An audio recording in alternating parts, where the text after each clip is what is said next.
and welcome to episode 365 of the Awesome Comics Podcast, a place where the small press makes one hell of a big noise. I'm Vince Hunt, and joining me as always is the creator of the webcomic Vanguard, Dan Butcher. Hello. Mr. Tony Esmond, the third amigo, is off in the States at Heroes Con as we speak. I mean, he's been there for a few days now, and he's been doing the tour, as you know, because he called us from Toronto last time. But he's having far too much fun and probably buying another suitcase so he can buy even more comics and bring them home. Got flanked by Cumber and Falp. Yeah. He has been sending which is quite a sentence to say. Yeah. He's been sending photos of him with various comic book pros. And it's like, my God, I recognise it. But it's like the last time I saw that person was maybe 10, 15 years ago. So yeah, I don't know what they look like now. And oh, God, that's fucking Mike Grell. Yeah. And yeah. So expect next week to have a rundown on sort of not the review. It's not a review of the show, but how the show was, how well they did, etc., etc. But you will hear a bit more from Tony in a bit because we've got another interview lined up. But something a little bit special for you. Yeah, something we've talked about for a little while. So, but you know what? We also talk about it for a little while every week, Dan. Yeah, I do know. It's roughly about this time every week in the show. So I think it is about this time, isn't it? Yeah. Don't we have this down as the Comic House Minute? That's it. That's it, yeah. Yeah. Comic House are our sponsor, and they are an indie comic marketplace who love indie comics as much as we do, and you do. Because we know you do, because that's why you listen to this show, probably. Can't be for anything else, because there's absolutely no other elements of quality. It's like the MI5 listening to it. Yeah. These fucking guys. Yeah. On the watch list. Yeah. Nice to... Thanks for listening, Jeff. Anyway, but on Comic House, there's a huge section of titles on their database. If you yourself self-publish, you can also list your book on there, and it's another avenue to get your work out to the wider public. And another brilliant way to do it is on their digital app. If you've got digital versions of your comics, and let's face it, everyone does this in this day and age. Heck, that's pretty much most of my reading a lot of the time. Especially now that people are travelling a bit more, aren't they, Dan? I mean, you know, now that people are travelling to work and stuff, I'd imagine maybe digital sales are going up. Back on the digitals, yeah. Yeah, I would say going up a little bit, but they may be going down because obviously people were buying digital because they couldn't go to the stores. It's an interesting world we live in. Interesting. I was speaking to someone on Twitter and they were talking about like they see a big push of people like indie comic creators pushing digital, and they were like wondering why. And I was like, well, if the comic's made, digital's no further cost. Yeah. Whereas if you've got to buy you got to print the fucking thing, you got to post it to the person. That's this cost is racking up. Yeah. Whereas digital's just 100%. Not profit, as it were, but just that's what it is. It's great. Yeah. So you need to get hold of the Comic House app. It's a subscription service like Netflix for comics. Only £3 a month, you get access to an enormous library of digital indie comics. It's being added to all the time. What's on there at the moment, Dan? Well, recently uploaded, we've got Drawn Under the Influence Volume 1. Volume 2 is currently in production. I think the deadline for that is looming. I'm helping letter in someone's comic on that. We've got a Tom Long's post by our friend Kev Cooling. Yes, that's been uploaded. We've got the Monster Cleanup Guy from Snowy Works, History of Comics 1977, and the Comic Scene Annual 2021, plus a whole lot more. Yeah. All on Comic House. Yeah, and it's being added to all the time. Probably by the time you listen to this, there's been even more stuff added. So, you can go to comichouse.com, find out about a 14-day free trial for the app, get involved, and also if you're a creator, you can add like social media links, etc., so that when people check out your comic and leave a review, they've got an immediate link to where to find more of your work. So definitely get on it. I mean, if you've fulfilled your Kickstarter and you've got those digital issues sitting around, maybe they're not shifting anymore, put them on that and you get some more life out of them, more readers. Yeah. Just give it a bit of space. Make sure everyone that's on the Kickstarter has been fed first, if you know what I mean. Yeah. We've mentioned this in previous shows. Like, give it a bit of time before. Yeah. Because otherwise you feel like you're getting... Otherwise it's like those bigger publishers, isn't it? Where they do a big Kickstarter and then people are still waiting for their comics even though they're on the stands. Yeah, that does irk people a lot. Yes. And I'm sure in this day and age, no one's going to say anything about it. No. Silent majority. Exactly. Anyway, me and Dan also have a little topic that's been sort of gnawing away at us a little bit. Yes. I mean, I got my soapbox out of the cupboard, Dan. I had to dust it off a little bit, but I'm ready. I'm ready to go. I'm sure you will. I sent Dan a little image just to get him a little bit riled up. We'll tell you more about it in a minute. But it was good in as much that it kind of like hit the nail on the head in regards to the subject we're going to be touching on. Yeah, because it was like, that's it. That's totally it. Yep. Because we're going to be talking a little bit about bad guys. Yes. But before we do that, let's listen to some good guys. Because here is our wonderful interview that Tony did with the amazing Steven Appleby. Okay, Awesome Comics Podcast is on the road. I've landed I wrote here, sunny stroke rainy, and it's been a bit of both, I think it's, isn't it? Yeah. Camberwell, I'm lucky enough to have been invited to the studio of one of our favourite creators, Steven Appleby, creator of comics, prose, TV, radio, and more. Titles such as the title we're about to speak about, Dragman, which is 336 pages. Bloody hell. Yes. The Little Book of Farts. I just wrote that down because Vince will laugh at that one. Captain Star and many, many more. How's it going, Stephen? You good? I am absolutely fine. It's very good to have you here. Thank you. We've already been talking for about, half an hour, I'm going to say? Yeah. Probably loads of stuff we should have included in the episode, I'm sure. But probably, yes. I was thinking that when we were talking. Yeah. Now, we'll probably talk a little bit about your origins, because I know we were talking a minute ago. We've got something in common. So we're both boarding school boys. Yes. And we're also both big science fiction fans. Yes. How did that play into... And your mum was a cartoonist of some kind as well, is that right? Well, she was a housewife, as mums were back then. But she drew really well, and she... taught me about mixing colours and things like that when we were kids, and we would make things together, make little dolls and figures and stuff, and she drew comics basically in school notebooks when she was a kid, so I guess it would have been the early 30s she was drawing them. And her comics, we've probably got about 24 notebooks with these stories in, and they're clearly based on the kind of films of that era, so the characters look like Jean Harlow and so on, and they're kind of saying like, I think I really love him, stuff like that. And there's gangsters and things, and most of them are just black and white, one drawing a page, but some of them are coloured and they're just great, and the paper's gone completely brown now. Is that something she kept to herself, or is it something that you knew about as it was happening and then necessarily would copy what she's doing, maybe? Or? No, well, she did it before I was born, when she was a teenager at school, and I had no idea about them because she was Canadian and she met my dad during the Second World War and came over to the UK on a convoy of ships during the war, and we used to get her to tell that story in the car and stuff, and there are things to do with like ships being sunk and arriving in Liverpool one morning and the city was burning, and things like that. But I didn't have any idea she'd drawn these comic books because they were left behind in Canada. And then after my grandmother in Canada died, my mum went over there and she brought various things back, including the comic books. So that was the first time. That would have been, I guess, the early 70s. Wow, okay. Yeah. So how did you get into cartooning? What was the sort of reason? I suppose kids of our age were drawing because we didn't have the internet and video games to look at, I suppose, didn't we? That's how kind of why I drew. I guess so. I mean,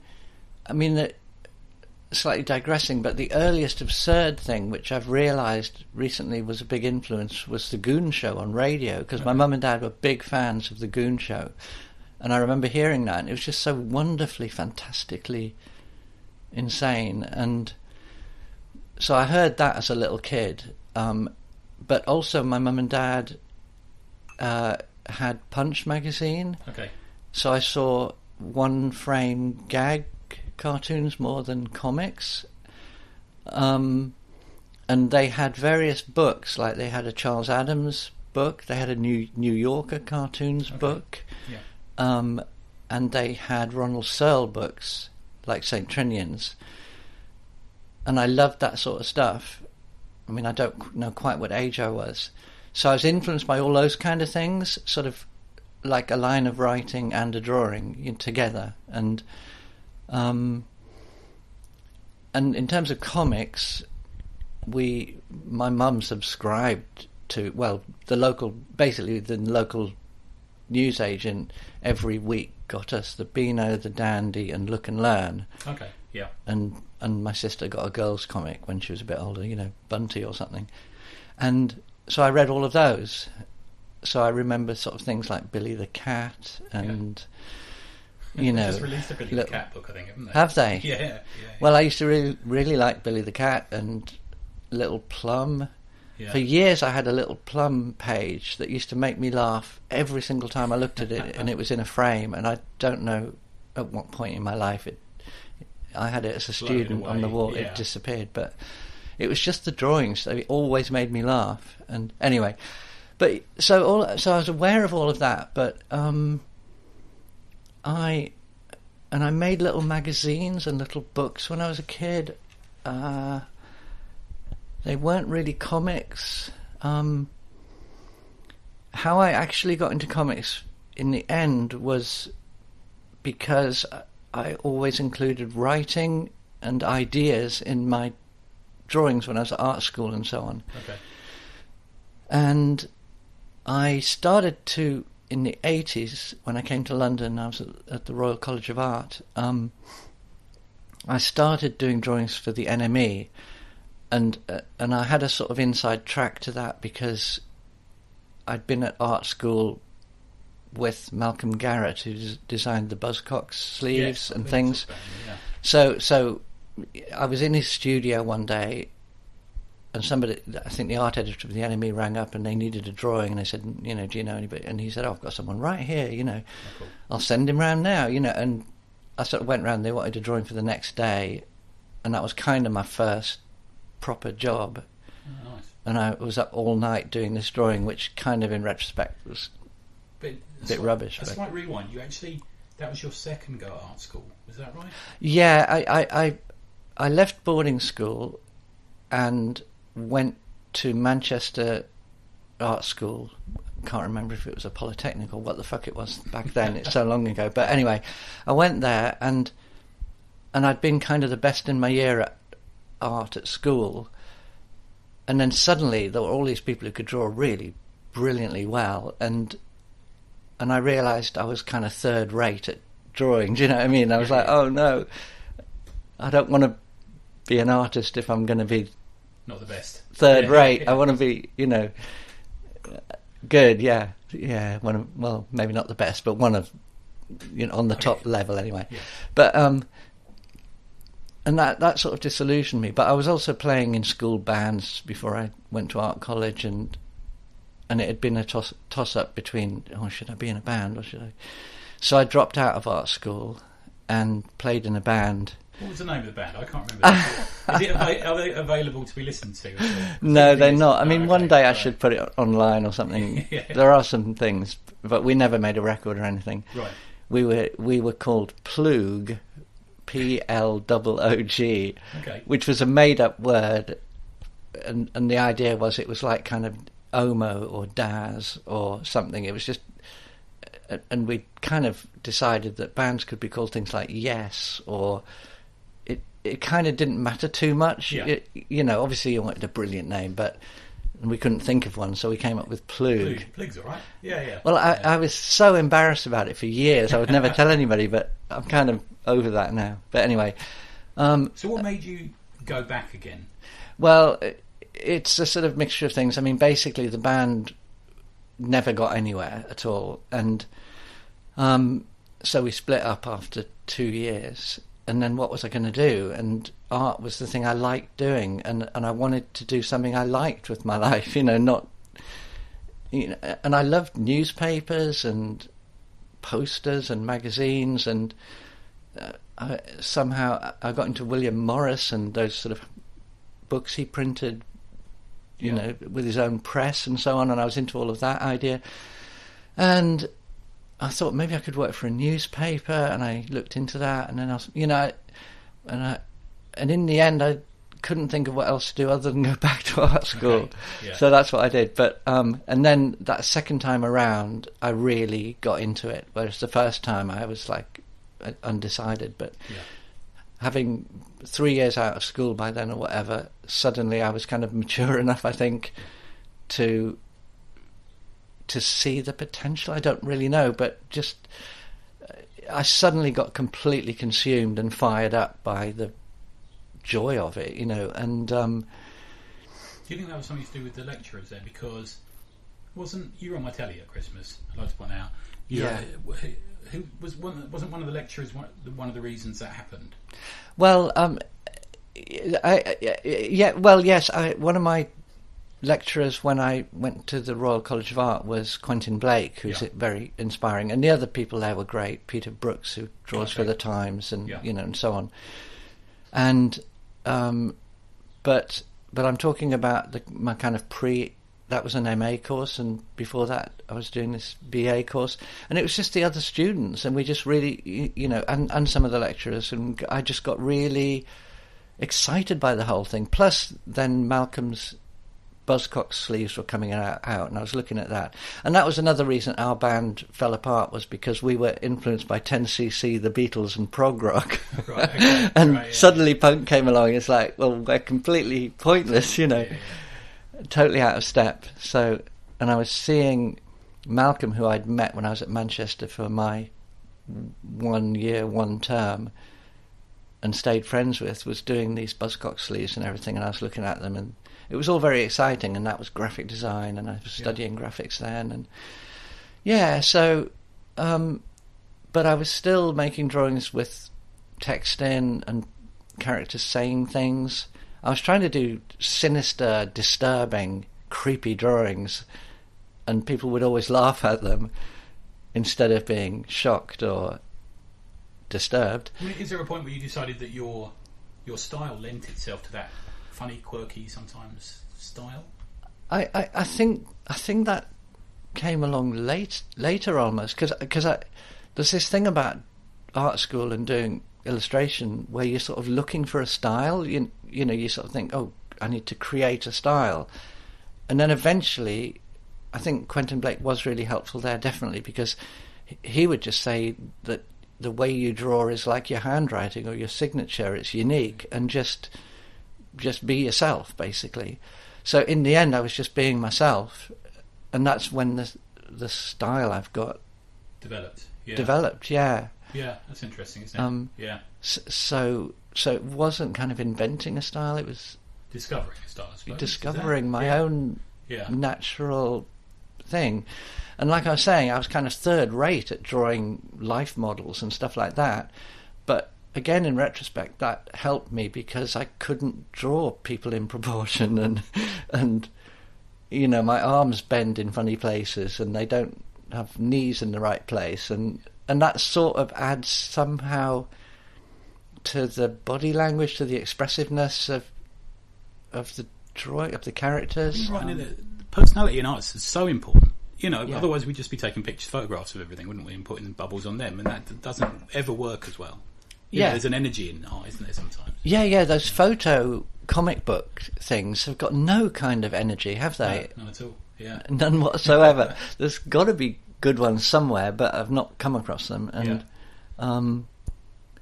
so I think in one of there's a book that Scott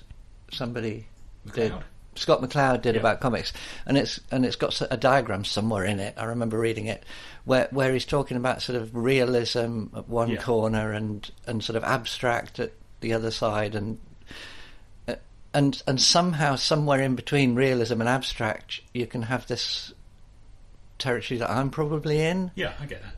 Yeah, where you can be really expressive and emotional and all that kind of thing, better than in realism or abstract. You know what I'm saying? Yeah, no, I agree completely. And also has the benefit of someone going, well, that's a Steven Appleby piece of art. Because I can tell your stuff immediately. You know, yeah, great. Well, that's good. That's great, yeah, isn't it? it is good. Yeah. The other thing you did is we're going to talk about Dragman in a minute. Yeah. Loved it. But you've sort of skipped about through mediums almost, haven't you? We've had radio and cartoons and books and all sorts of things, you know.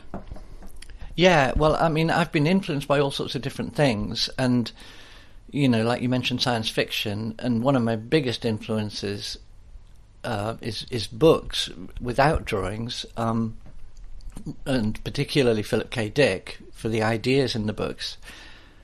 And, you know, it's almost Goon Show crazy, you know, Philip K. Dick, and the themes and so on. I was always interested in the themes and ideas and so on.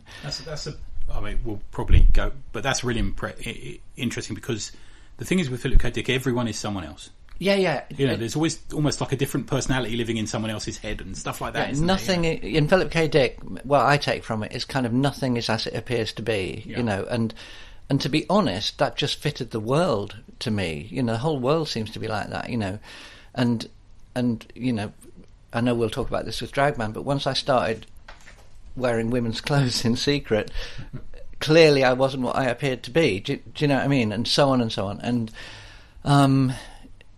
years ago I did a painting about what the neighbours are doing next door, and it was kind of just weird, you know, because you don't know what's going on in other people's heads, in their world, in their life. And there's all these different kind of little levels of reality that we all live in, you know, whether it's school, work, you know, and so on and so on. And in your friendships, you don't know whether somebody really likes you or not. You know, in your relationships, you never actually tell relationships are very complicated. And so Philip K. Dick just absolutely resonated with me. And the other thing about Philip K. Dick is all books and things really, is there a world? And I realised later that the things I really loved were a complete world. So, you know, going back to people like Ronald Searle or Charles Addams, they made worlds, you know, with St. Trinian's, Addams Family, all sorts of things. I loved The Simpsons when they came along. It's a world, you know, and Jack Kirby and Fantastic Four and this sort of thing as well, you know. Yes, as an extension of it. Yeah, Batman superhero worlds, all these different things. And so I wasn't so although I was looking at gag cartoons in Punch and things like that, a gag cartoon is like one thing and it's one joke, and once you've read it, that's it. Whereas if you've got a world, or even my cartoons, which are sometimes one drawing, I want them to be able to be looked at more than once, you know, or read more than once, or, you know, I want them to stay in somebody's mind for them to think about, maybe.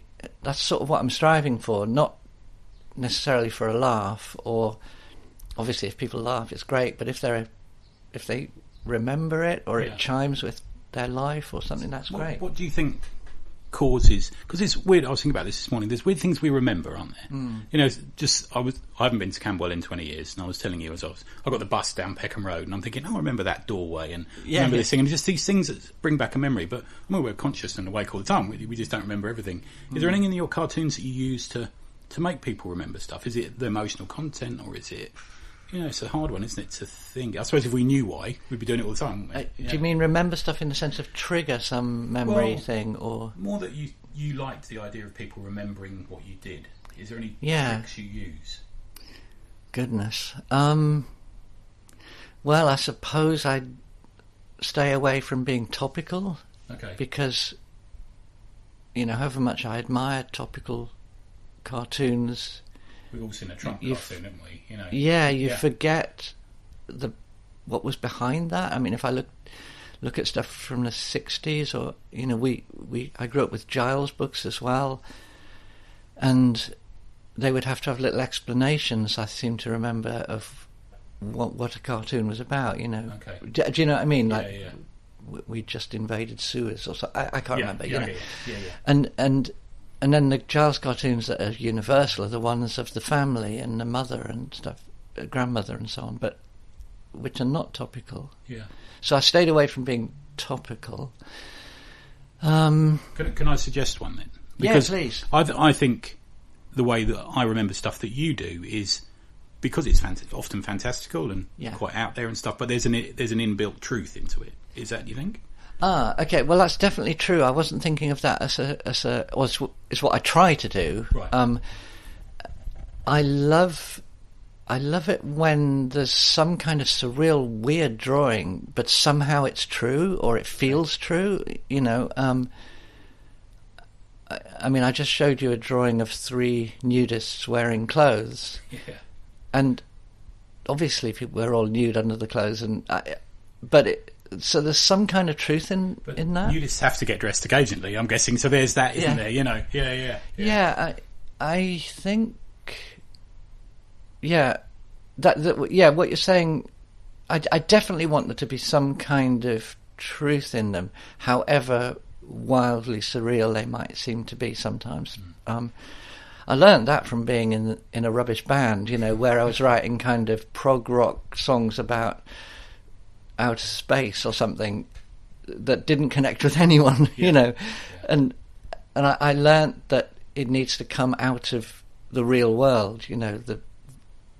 If the weirdness isn't rooted in reality, it's not going to connect. Okay, you know? That's interesting. Yeah. So you see where I'm going with this. There's method in my madness here. Yeah. Is we're going to talk a little bit about the origins of Dragman. Now, I've read that you when we talked a little bit about this before I turned the mic on, we should have recorded it. But there was like a path to it almost, wasn't there? There was things that you were doing with your art and trying to say that led to a cartoon was it in the Guardian? I think you said. In the Guardian, 20 years ago, almost exactly. Okay. Right. So, I mean, because I was a secret cross-dresser, a transvestite, basically, although transvestite is no longer a PC word to use, so cross-dresser gets used. But because transvestite is a medical term for a sexual deviation on a list of sexual perversions, really. I mean, I can't keep up, so I don't. I can barely keep up myself. Yeah. So, you know, back in the 80s, I would have happily used that word, but I think cross-dresser is... I think it's something that people of our age recognise as a word, you know. Yeah. In a number of ways, really. Transvestite. Yeah. Yeah, well, it's you know, basically a man who likes to wear women's clothes. Yeah. So when I started doing that and was sort of really embarrassed and ashamed and afraid of being discovered, you know, by, you know, my mum, my siblings, you know, any of my friends, you know, what would they say, what would they think, all of that. So I then suddenly had this secret Philip K. Dick kind of life where I wasn't what I appeared to be, and it started to come out in my work as things like in the Captain Star comic strip Navigator Black, there's one strip where he likes to dress as a fish in the privacy of his own room, you know, and things like that. So I had these kind of surreal versions of cross-dressing. Did anyone ever work the code out almost? I don't. Guessing, without being too personal, you were married at the time? Yeah. At that time when I was doing Captain Star, I had a girlfriend. Right. And I did try on a number of occasions to talk to her about cross-dressing, but she always shut the conversation down. And then after she and I split up and I met Nicola, who became my wife and who coloured Dragman. Oh, right. Great colouring as well. Yeah. Thanks. Yeah, she's really good. And I just thought, I have to tell her this up front. You know, I can't go into another sort of relationship and not with this big secret. So I think it took me about a month to tell her because I was afraid of what she'd say, but she just thought it was kind of fun, you know, and it was great because we would go and buy clothes together and things like that. But which is reflected in Dragman as well, isn't it? Yeah, it's very much. Yeah, it is. I mean, Dragman's wife isn't Nicola, but there's a lot of parallels. We'll talk about that, I'm sure. But and I've forgotten what we were talking about. Oh, things like the line all the way through to the Guardian.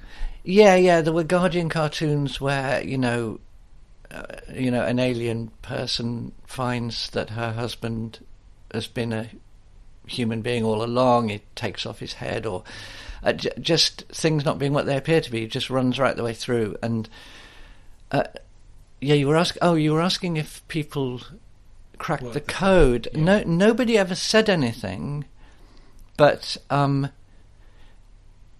used to do exhibitions of paintings and prints and things as well, and I was more obvious in those, but I still thought it was all hidden. And since I've talked to people, more recently, and they said, "Oh yeah, of course we could see, what you were doing there." But who knows if they could, though? Who knows, really? Yeah. And so that kind of surreal sort of people not being what they appear to be. There's a Guardian cartoon about a murderer living next door, and he's going, hello, over the fence, and just an ordinary person, and so on. Those layers come from the cross-dressing and Philip K. Dick, I think, and then eventually, as I got bolder, I suppose, and more frustrated with being secretive, and I was coming out eventually to close friends and so on, and nobody ever seemed to mind. And in 2002, I drew the first Dragman strip in The Guardian, and that was me kind of being bold, but also thinking nobody would necessarily connect it to a personal thing. Although one or two friends used to say, we read your comic strip in The Guardian to see what's going on in your life. Okay. So people were obviously, but the strip would have things about babies when I had kids and things, and so on. So you could see. But and I got a good response to the first Dragman strip. I did some sort of a talk at a literature festival, and somebody in the questions at the end said, "Can we have more Dragman, please?" And a neighbour said that in Rainbow Street where I lived, and so I thought, oh yeah, okay, fine. And so I did some more, but they were quite shallow, and they were just the idea that when he put on women's clothes he could fly, and then he would do some sort of superhero thing that was to do with some sort of cross-dressing joke, really. They weren't exploring anything in a deeper way. Yeah. And it was when it occurred to me that superheroes had secret identities and cross-dressers have secret identities. Nobody in their male life knows they dress in women's clothes, and nobody they meet in their dressed as women life knows what their male name is or anything. Okay.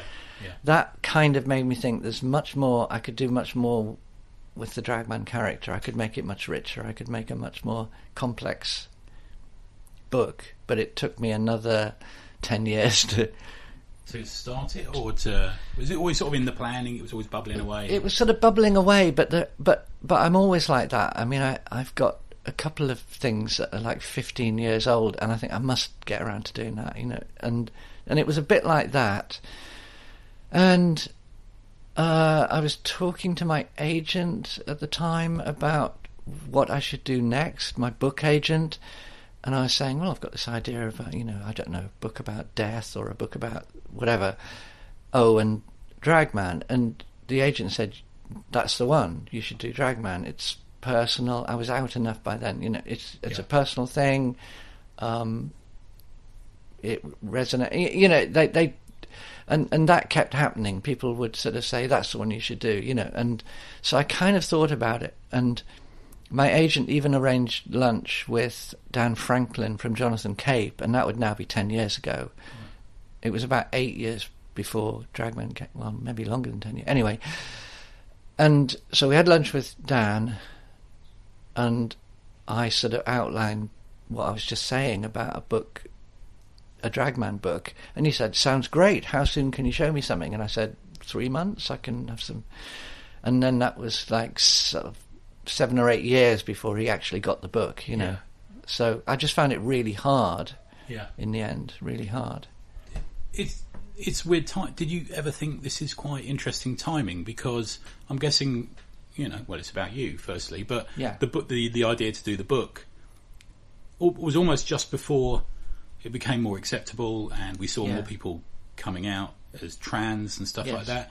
It was just nobody's ever put it to you with sort of the cynical timing head on or anything like that, have they? Or I can't remember if they have or not, but basically, I think. I mean, I can't remember the year that I met with Dan Franklin for lunch and talked about it, but it's got to be 10 years ago, so that would have been 2012.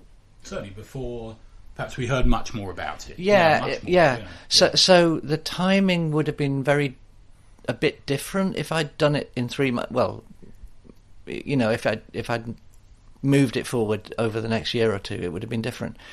I personally think the timing would have been better, but but that's just me. I mean, what happened over those years was I increasingly saw things changing, and the trans, I don't know what to call it, sort of movement becoming bigger and more open, and which I think is a fantastic thing. And I kept thinking, it's too late to do it now. It's out of time, because it was about my experiences of. It's rooted in. It's not exactly about them, but it's kind of rooted in the cross-dressing scene, which is slightly different from trans. And I was thinking, oh God, I should have done it 2005, 2010, not 2019. But anyway, I just kept going, and so I think the timing was completely fine. I think the timing's great, and moving on from that, the next question, of course, I'm going to ask is, with this build-up, and it's like you say, now people are more prepared to talk about it and be open about it and stuff, and there's by anyone's estimations, there is some form of movement. Yes. Do you feel like a weight on you around having someone who's got that depth of history and has got this 300 and something page book about? Do you get a lot of people contacting you and wanting to speak to you about the subject of trans as opposed to the subject of Dragman, for example, or the subject about you? I mean, to be honest, no. I mean, I do get people contacting me through social media who are cross-dressers normally, or trans people. I mean, the terminology is so difficult and complicated, and I apologise for anybody listening to the podcast who gets the... Who gets a 56-year-old man who doesn't have a clue. That's who I am. So so you're doing much better than me. Yeah. Well, but... I wonder if you feel like a weight of responsibility. Is there anything that, Well, I mean, I've been contacted by people who cross-dress sometimes or have a secret life, and they say thank you for the book and things like that, which is lovely. And I've met people in Germany and France and places and UK who have appreciated the book for that reason. And that's been really great. And then occasionally I've been interviewed about... I was interviewed in France, and it was talked about and so on. But it really isn't something that has been at the forefront of it. It's mostly been about it as a comic book, which is completely fine. Because my interest is never to preach in any of my work, because I don't like that when I read things that sort of lecture to me or preach to me. So I want my themes, which I'm very serious about, to be within the work. I want the work to be entertaining, funny, thought-provoking. I think that's part of it, is if you can tell a story to engage, you're more likely to learn. If someone just shouts facts at you, they're not going in. But if there's a content to it like that, you'll remember it more, I think, and learn a bit more from it, maybe. I agree with you. But even that isn't exactly my prime reason. It's to do with not wanting to preach to anyone and not wanting to be preached to. But in a fiction work, anyway. Obviously, I'm happy to have serious conversations about things, but yeah. Well, that's interesting you say, because it isn't a straight autobiography by any stretch, is it? I'm guessing it's, I don't know what people call it these days, pseudo-autobiographical, or a fictionalised account of elements of your life, or Yes. Is that how it started? Did you think, I don't want to really talk about myself, but I can do this? It's interesting that, because I think all my work has got autobiography in it, and that's what I was saying about rooting things in the real world and reality, and being true to yourself, and all of that. And I mean, Captain Star, I think of weirdly as a kind of boarding school strip on one level, because it's this tiny little world of people sort of who are polite and you never know kind of what they're thinking about each other, and I don't know, the Star world, somehow I've always felt it had a boarding schoolness to it. I don't know if you agree. Yeah. But and then there's things like Small Birds Singing, which was a strip in the Times, which is kind of an Agatha Christie country house mad scientist sort of strip. I always put things in all of the strips. Captain Star is science fiction and stuff, things that were my passions and obsessions and that I loved. And Small Birds Singing is got characters who are searching for love, a character obsessed with appearance, a character obsessed with getting older and dying, all things that obsess me, and so on and so on. Set in a kind of country house world, and I kind of grew up in the country, in an old vicarage, not a giant house, but I grew up in a kind of in sort of in that world a tiny bit. Anyway, and Dragman is, I think, it could have been a much more hidden. It could have had far less personal content, and I think the movement over the last 20 years to autobiographical confessional comics and things probably helped it to be more personal, and maybe also the trans visibility that was happening over the last 10, 15 years probably also. But because if I'd done it in the 90s, then I would have been completely hidden within it, if you know what I mean. I wouldn't have. It would have had personal stuff in, but I would have kept myself away from, you know. But it's weird. It's almost you've had to have a certain amount of self-discovery in order to create a fictional book. Oh, definitely, you know? Absolutely, definitely. I had to move on in my own life, you know, from my kind of repressed English boarding school person to a much more open, self-aware kind of a person. Hopefully self-aware. Did you have like long nights and days of thinking, I've got to dig deep here? Yeah.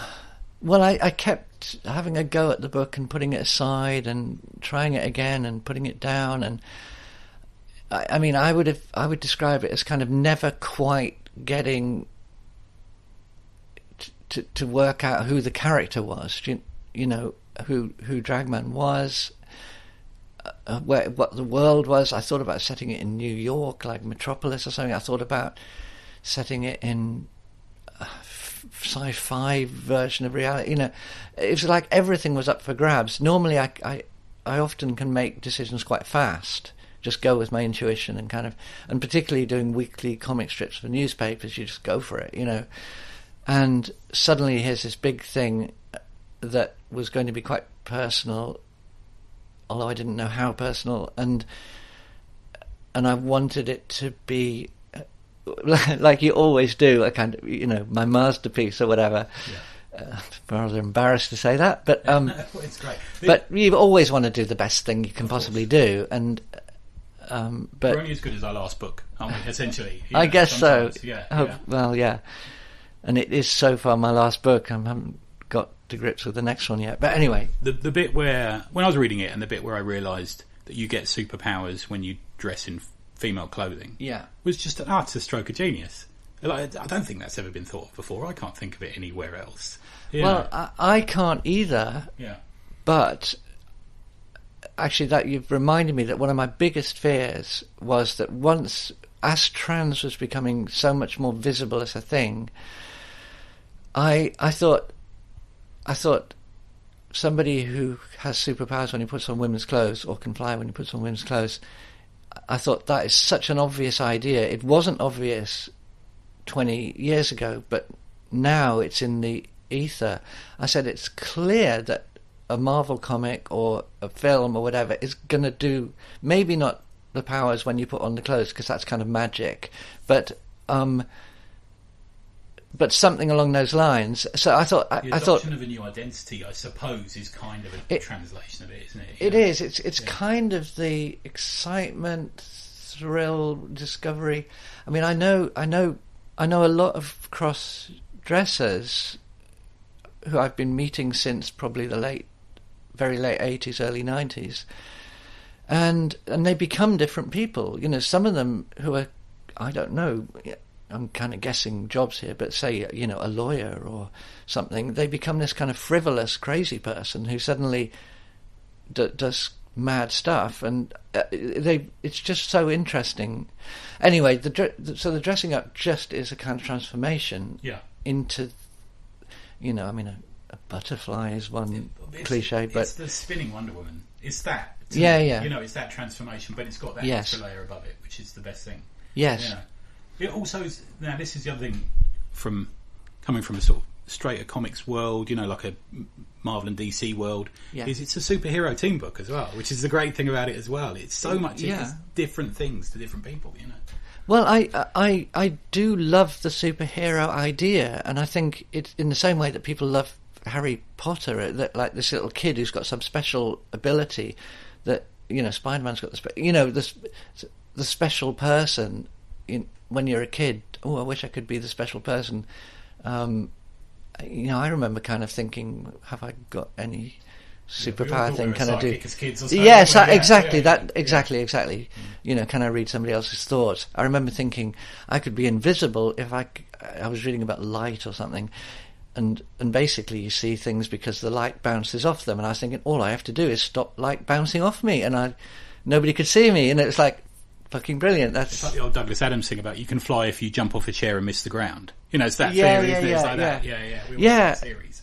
Douglas Adams is really interesting because I love his thinking and ideas and all of that, but I totally avoided him back in the day because I felt it was too close to me. Do you know what I mean? And it's interesting. Hitchhiker's Captain. There's absolutely, and you could read both in a week. Yes, and I wasn't influenced weirdly by Douglas Adams, I don't think. Maybe I came across things sort of at the edges of, but I didn't kind of sit down and read Douglas Adams or anything, you know. So, and then I do tend to avoid things when I'm working on something to not incorporate them, you know, subconsciously. But so as a superhero team, you also, at the same time as building a superhero team, you've almost built a sort of a family. So he's got a sidekick, like almost like a sister, you know. Then he's a member of a club that is, you know, there's a villain in it, and there's a sort of drunk old uncle at the bar, and there's almost like there's a family thing to it as well, a little bit. Do you think? Yeah, definitely. I remember thinking that myself at one point, and you know, and there was a drunk at the bar who turned out to be his dad in one version, and I guess still could do, you know. I mean, I was vaguely thinking I could do more books, and then when it took me 3 years and I got kind of repetitive arm syndrome, what's it called? Repetitive strain injury? Something like that. And withdrawing it, you know, it never happened to me before drawing weekly.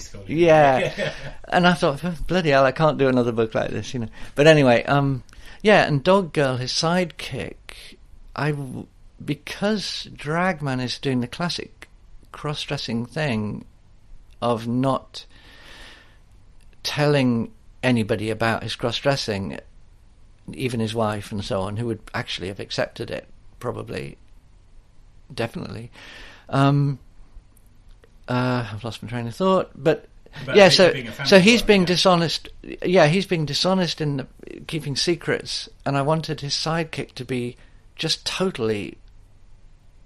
She is what she is. She's as well. Accepting of him, but also she's not got any. She's the opposite of Philip K. Dick, Dog Girl, in that she just is what she is. She's not even got a secret identity. She's just Dog Girl 24/7, you know. And the interesting thing about Dog Girl is she sees through Crimp's lies as well. Yeah, because doesn't she smell when he has sex, when he meets up? Yeah. You know, so she does. She's kind of always there. She's almost like the truth of him. You know? Yeah.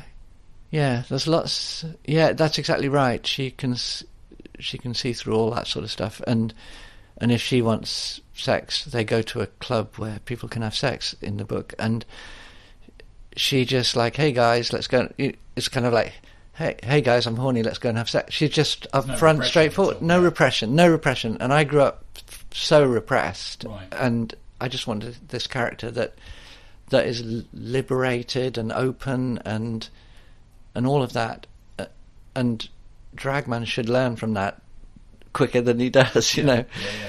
But anyway, and gosh, I'm starting to think that I should be writing another book. The other element of it, which we haven't spoken about yet, is the corporate stealing of souls. Now, yes, is that connected to being yourself? I took it as being a bit of that, because there's the family, isn't there, who are just horrible to their daughter all the time, because they've had their souls stolen. They've sold their souls. Was that a reaction to some people in your life, or? That's interesting. I don't quite know if it's a reaction to anything specific, but when I was struggling with the book, and I would put it aside, and I'd have a go at it, and I'd put it aside, and it was rubbish, and I'd put it aside, I finally was with a friend. Sorry if this gets too long-winded, no, but you're not at all. No, I'm enjoying it. I was supposed to be working on it. Dan Franklin was waiting for it still after 6 years or whatever at that point. And I went to Mallorca with a girlfriend. I had an exhibition in Mallorca. We set it up. We did that. And then we stayed on a few more days for a little holiday in an Airbnb. And she's somebody I've known since I was a teenager. I've known her since she was like 11, I think, or, you know, and we're very old friends. And we were sitting having a drink. And she said, how's your book coming along? And I was like, oh, fucking hell, don't ask me about that. It's completely not working.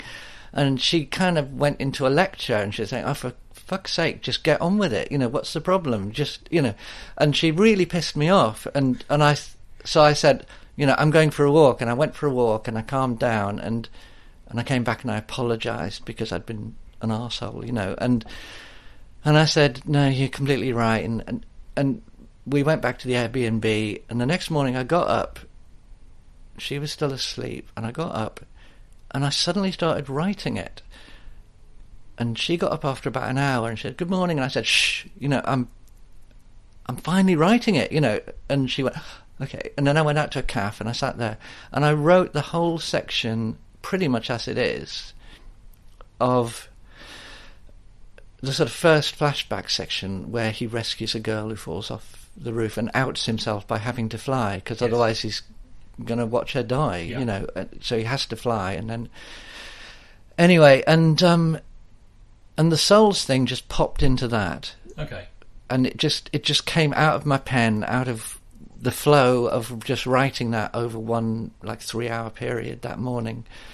And so, but suddenly I had the tone of the character, and I knew it just suddenly worked, and I kind of drew that bit, and I showed it to Dan Franklin and my agent, and it was like, yeah, that's great. What's this souls thing about? Okay, right. People said, and I said, I don't actually know, but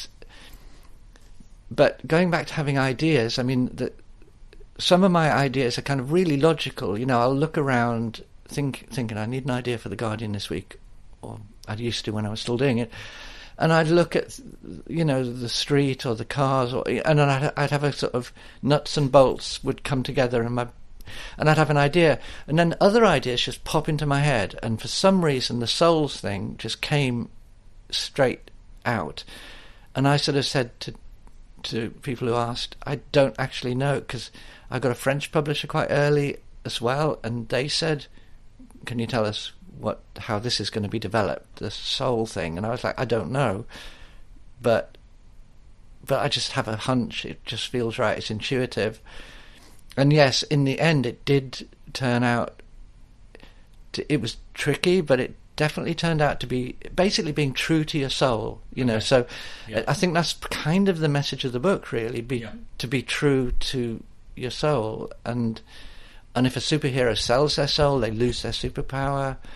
If a person sells their soul, they're sort of still there, but they're not themselves anymore. Then there's a bit in it where, there's a sale this week. If you sell 2 souls, you get 3, and it speaks a bit to corporate culture as well. Oh, yeah. Well, I've been particularly feeling that capitalism is no longer the correct model for the globe, I'd been feeling that for ages. Capitalism works completely fine when you've got like a corner shop, or even 3 corner shops, or even 5 restaurants. You've got just one company you can press a button on the computer for, I think exactly.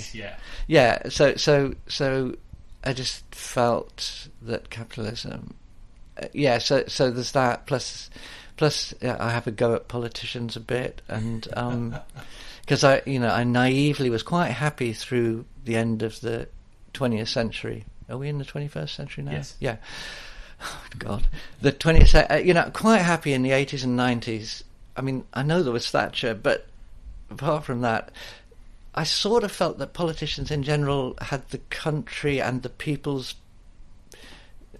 best interests at heart, and obviously there were some that didn't, but generally speaking, I was fine with trusting them, and they would swap from Labour to Conservative, and it would balance, and it would work. Yeah. And then since 2000, it just seems again to have gone wrong, and Boris is clearly he's without any scruples. Yeah, and he could be the villain in the Looney Tunes, can't he? He could well be. Yeah, He's like he must have learnt from Trump, I think. Oh God, I hate to think so. Well, he was like he was all. I thought so too. I thought, okay, I'd rather Jeremy Corbyn had got in, quite frankly, right. But very much so. But because I wanted kind, generous, fair politics. You know what I mean, and a fair, kind society. Yeah. And I just don't feel we got that with. It's funny times, isn't it? Yeah, it is funny times. Strange. And before we finish, because it's been brilliant, Sorry, and we've done much longer, and it's absolutely lovely. But just a couple of things, really. How do you feel about people now seeing you as Dragman? Do people kind of read a bit more into it than you perhaps wanted them to sometimes? I'm not sure, to be honest. No, I'm not, and I can't fly. God, that would have been great. But I don't mind, to be honest. And the details of Dragman's male life and his a lot of those details come straight out of my experience. And there's the moment in the cafe where you get the splash page of them silent.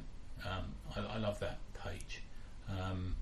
Where it's about a third into the book, and she's discovered the boxes. And she's talking to him. And they go to like a cafe, restaurant. Yes. Yeah, it's so poignant. And then pulling it out into one big splash page, brilliant. Love that page. Cool. I really had fun doing the book, and I had fun making part of it written and part of it drawn, and there's different sort of levels, different. Because there's prose, some of it's prose. Some of it's prose, not a lot of it. If you put off graphic novel readers, but it's almost like the start of chapters occasionally. Will be it's just a different way of creating atmosphere, from making the reader create the atmosphere in their head instead of look at it on the page. Just changing the sort of work the reader does, but also stopping you realising quite who the people concerned in the text are. Just a way of kind of playing with the thriller superhero story part. But we were just talking about whether people have confused you and they've said, yes, the person that amused me the most about it was my agent, Patrick, who constantly and still calls it my graphic memoir. I'm going, no, it's not. And he would tweet, Stephen's graphic memoir, Dragman. I'm like, no, it's not a graphic memoir.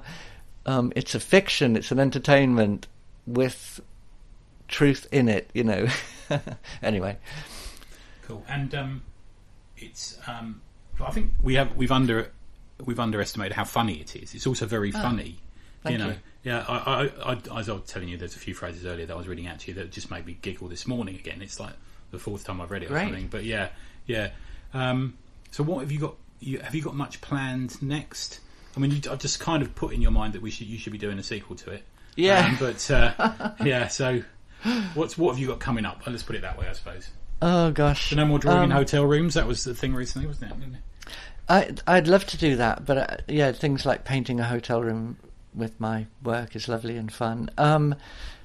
Yeah, but no, nothing like that. Basically, I'm planning an exhibition next year, which I hope will be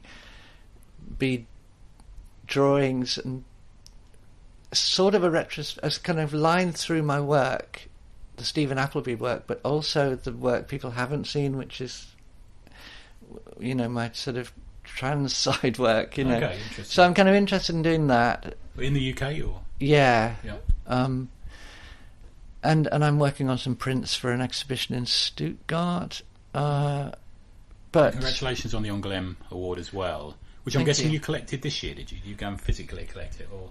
Well, no, they brought it to Paris. I did a talk in Paris, and it was moderated, as they say in Europe. Yeah. Compared, what is it? Anyway? Yeah.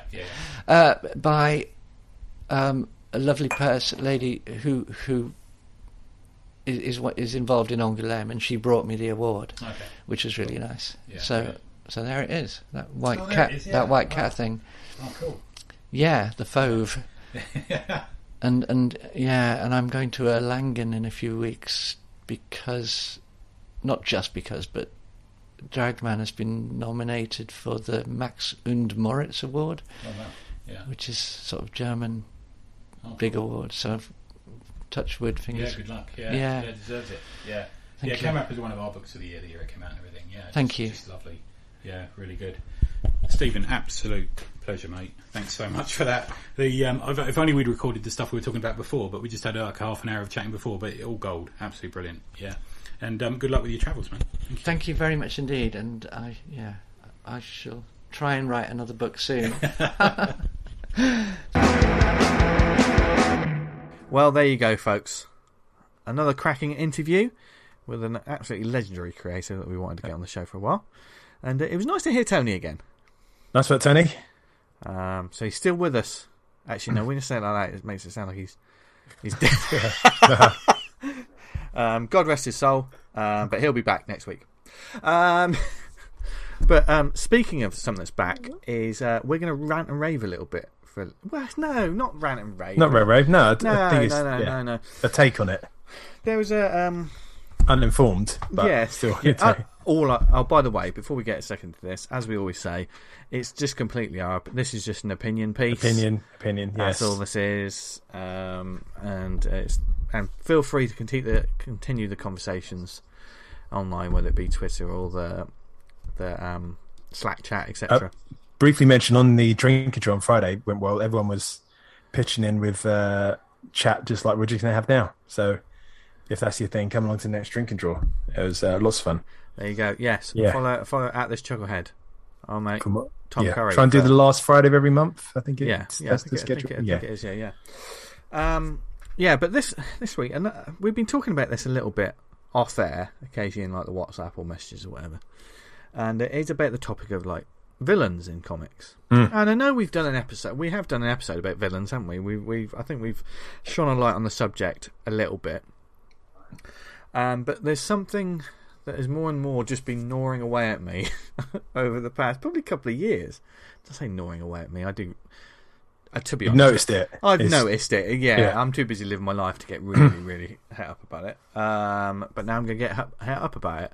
And that's like, what's the best way to put this? The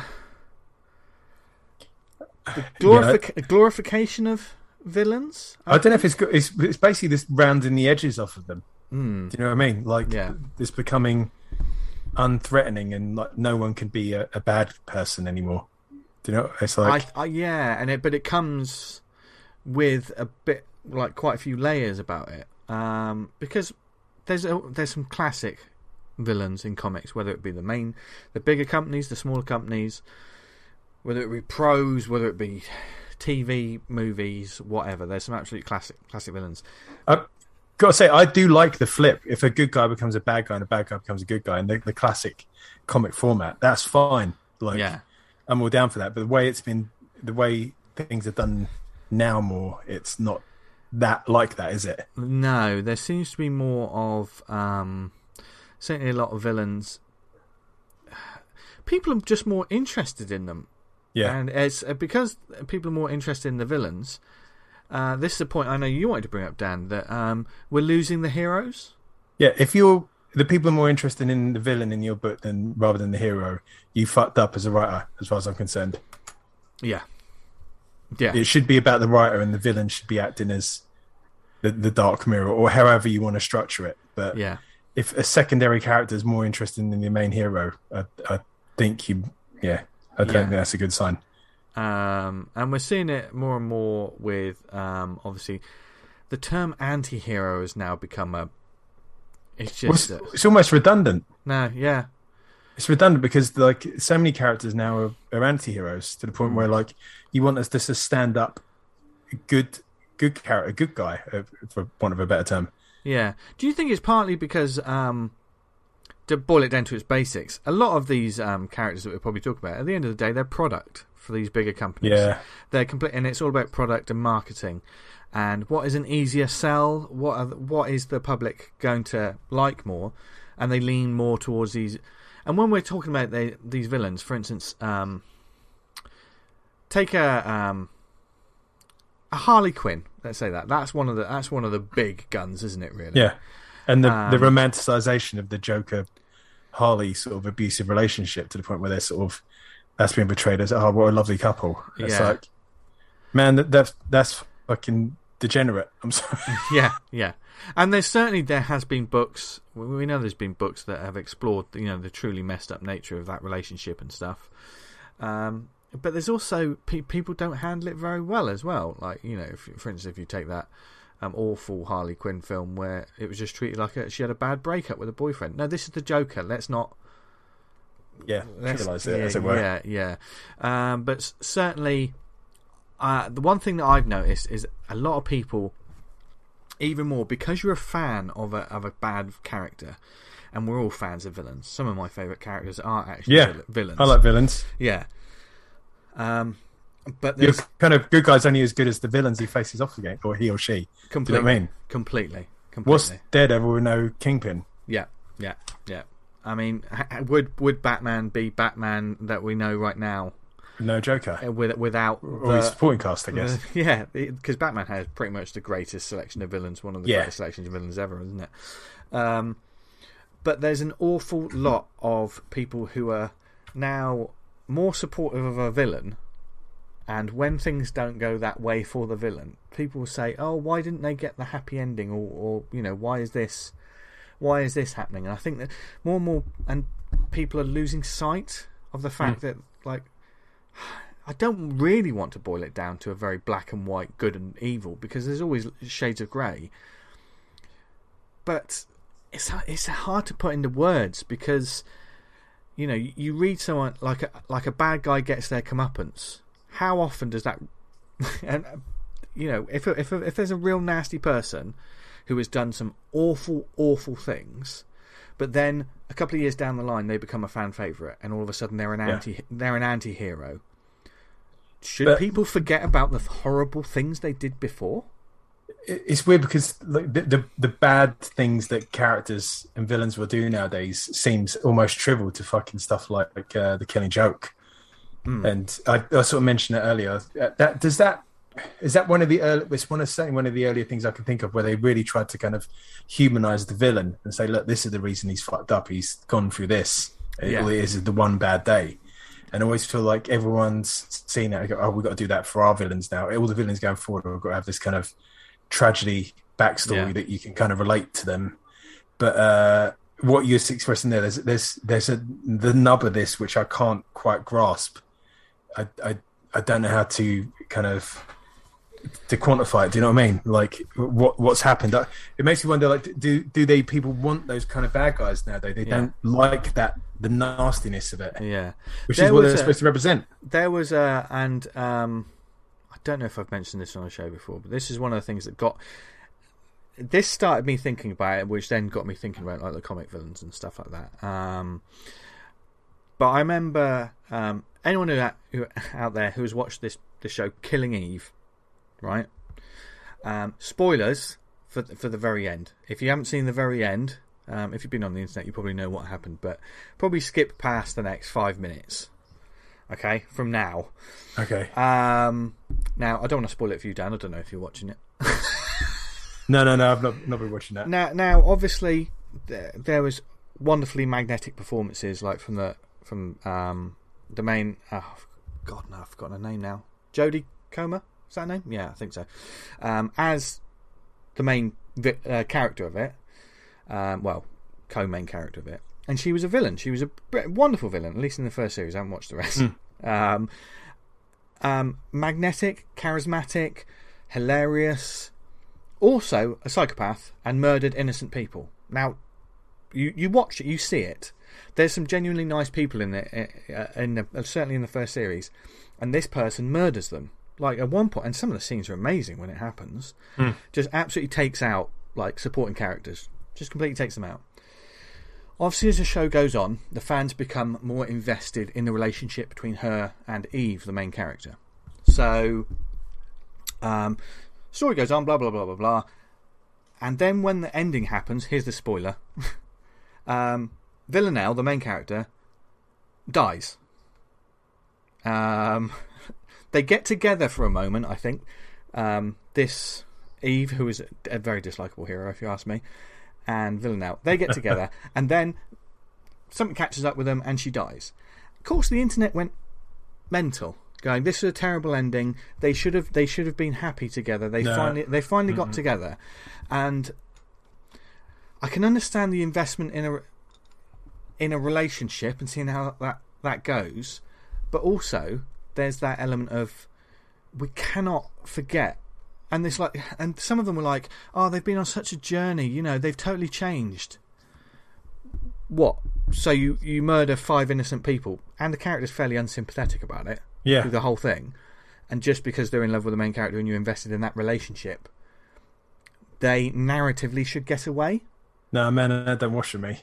It doesn't wash with me either, and I don't want to jump on some sort of moral high ground here, because there's certain stories where, you know, villains can work getting away. Do you know what I mean? There are these stories like that, but that one really, and the way people kicked off about it, about this relationship, and they were like, "Oh," and to be honest, the ending could have been shit. I don't know. They might have just handled it poorly. Most shows normally end up as a damp squib. But for me, that character passing away, like, is not the problem. That's narratively that's kind of justice is a strange thing, but there should be some sort of comeuppance. If your character is doing like abhorrent things, take a Game of Thrones, right? Like a Jaime Lannister, an awful character. He has one of the best arcs going all the way up until just around the last. We won't talk about the last season. Basically, where he stopped writing it. Yeah, but it's a growth arc in some sort of way. Yeah, because there's a character that you despise with an absolute passion that has an arc. But does that mean just because I end up enjoying following this character's story that I think that they should just walk off into the sunset happy with everyone else? No, that doesn't. But like that character kind of grows and learns when you spend time with him. He's from being the greatest swordsman in the land to losing his hand and then not being able to be that anymore. He kind of grows and learns and changes, and you kind of change with him and realise he's gone on a growth. Where he's not this kind of arrogant person he once used to be, and he's got a redemption of sorts. So let's spin this back to comics. Apologies for my media ramble there, but I thought that was a good example of it. Bring in your one, the message you sent over to me. Obviously we're doing a little bit of movie talk here, but I thought that this would start at Dan's. You can tie this back into the comic easily. obvious. We've had the Venom films and stuff, but in comics, Venom has been turned into a hero, anti-hero, blah blah blah blah blah. I mean, I fucking hated that in Lethal Protector. Yeah, I remember I got the first issue of that. I was like, this is crap. Yeah. But they're making the film that everyone wanted. You wanted it, Dan. I wanted it. We all wanted it. A Kraven the Hunter film. It's what we want more than anything else. I want it more than a Spider-Man film. Don't you agree, Dan? I presume they're doing this to kind of introduce these. Because they have the Spider-Man universe. They have the Spider-Man universe, and the only people they have that they can really do that isn't Spider-Man is Spider-Man's villains. So they're making films out of this. That's why we've got a Morbius film. Because he's lumped in with the Spider-Man universe. It's Morbin time. It's Morbin time, baby. And fair play, this film's being made. Fair play to all those people getting jobs. I feel great for them. Do you know what I mean? But Aaron Taylor-Johnson is playing Kraven the Hunter. Okay, Quicksilver. Yeah. Kick-Ass. Kick-Ass, yeah. He's playing Kraven the Hunter. Now, he said this about the character. He's just a hunter, a human with conviction, an animal lover and protector of the natural world. He's a very, very cool character. I haven't read that, Kraven. No. If you read that, if you said that he's just a hunter and said, what character am I talking about? You never in a million years would have got Kraven. No. And this is not down to the actor, because the actor's been given a script, and that's probably the script that he's talking about. If you relate it to the comic Kraven, they're completely and utterly at odds. Yeah. The natural world, as far as I knew, he was just a big game hunter to the next level. Yeah, he was like a big game hunter on crack. He was like, he constantly wanted to push these ego strokes by hunting and killing things, like that are bigger than him and the challenge, and that's why eventually he goes after Spider-Man, doesn't he? Yeah. So therefore, there's an IP that someone sort of get. Here's this character. How can we turn this character into a good guy? How would you? What? You can't do it. It's written. Big game hunters as good guys? No, fuck off. No. I love Predator is my favourite Hollywood monster. They're a massive big game hunter. I don't want a predator to run off into the sunset at the end of the film. That's part of the joy of seeing how they get taken down. And this is just, I think, a very good example of how whatever we've known as comics as what you've gotten to know as these characters. If this is popular, this is what's going to happen in the comics. They work for every. They'll if all of a sudden, if this movie makes a lot of money, then Marvel, it's a publishing house and it's a business. At the end of the day, things will go in a certain way. Again, they kind of they change it to rather than being a bad guy, he's kind of got ideals that are misaligned with the world around us. Do you know what I mean? But actually, he's quite noble. Yeah. There's We get fucking the Puma turning up next. Yeah, Spider-Man. there's emphasis on the poo. Talking about animal rights and shit like that. Fighting for Peter. There's I think a shortcut way of people trying to turn their villains into heroes is adding a sense of nobility to it and honour. Because the tragic backstory of you do your angle first. Yeah, because for me it's like that. I'm a bad guy, but I'm going to let you go because you helped someone. Do you know what I mean? They'll do something that's completely out of character at some point, and that irks me. Yeah. What's the angle you were talking about, Dan? Well, it's the whole thing of the hero and the villain can have the exact same backstory. So say they were an orphan in an orphanage, due to fire regulations not being followed, the orphanage burns down and everyone's killed that they love. But the hero character uses that as an impetus to kind of do good and make sure that shit doesn't happen again. The villain character takes that as the reason to go around fucking burning buildings down. Do you know what I mean? Because that's what was done to him.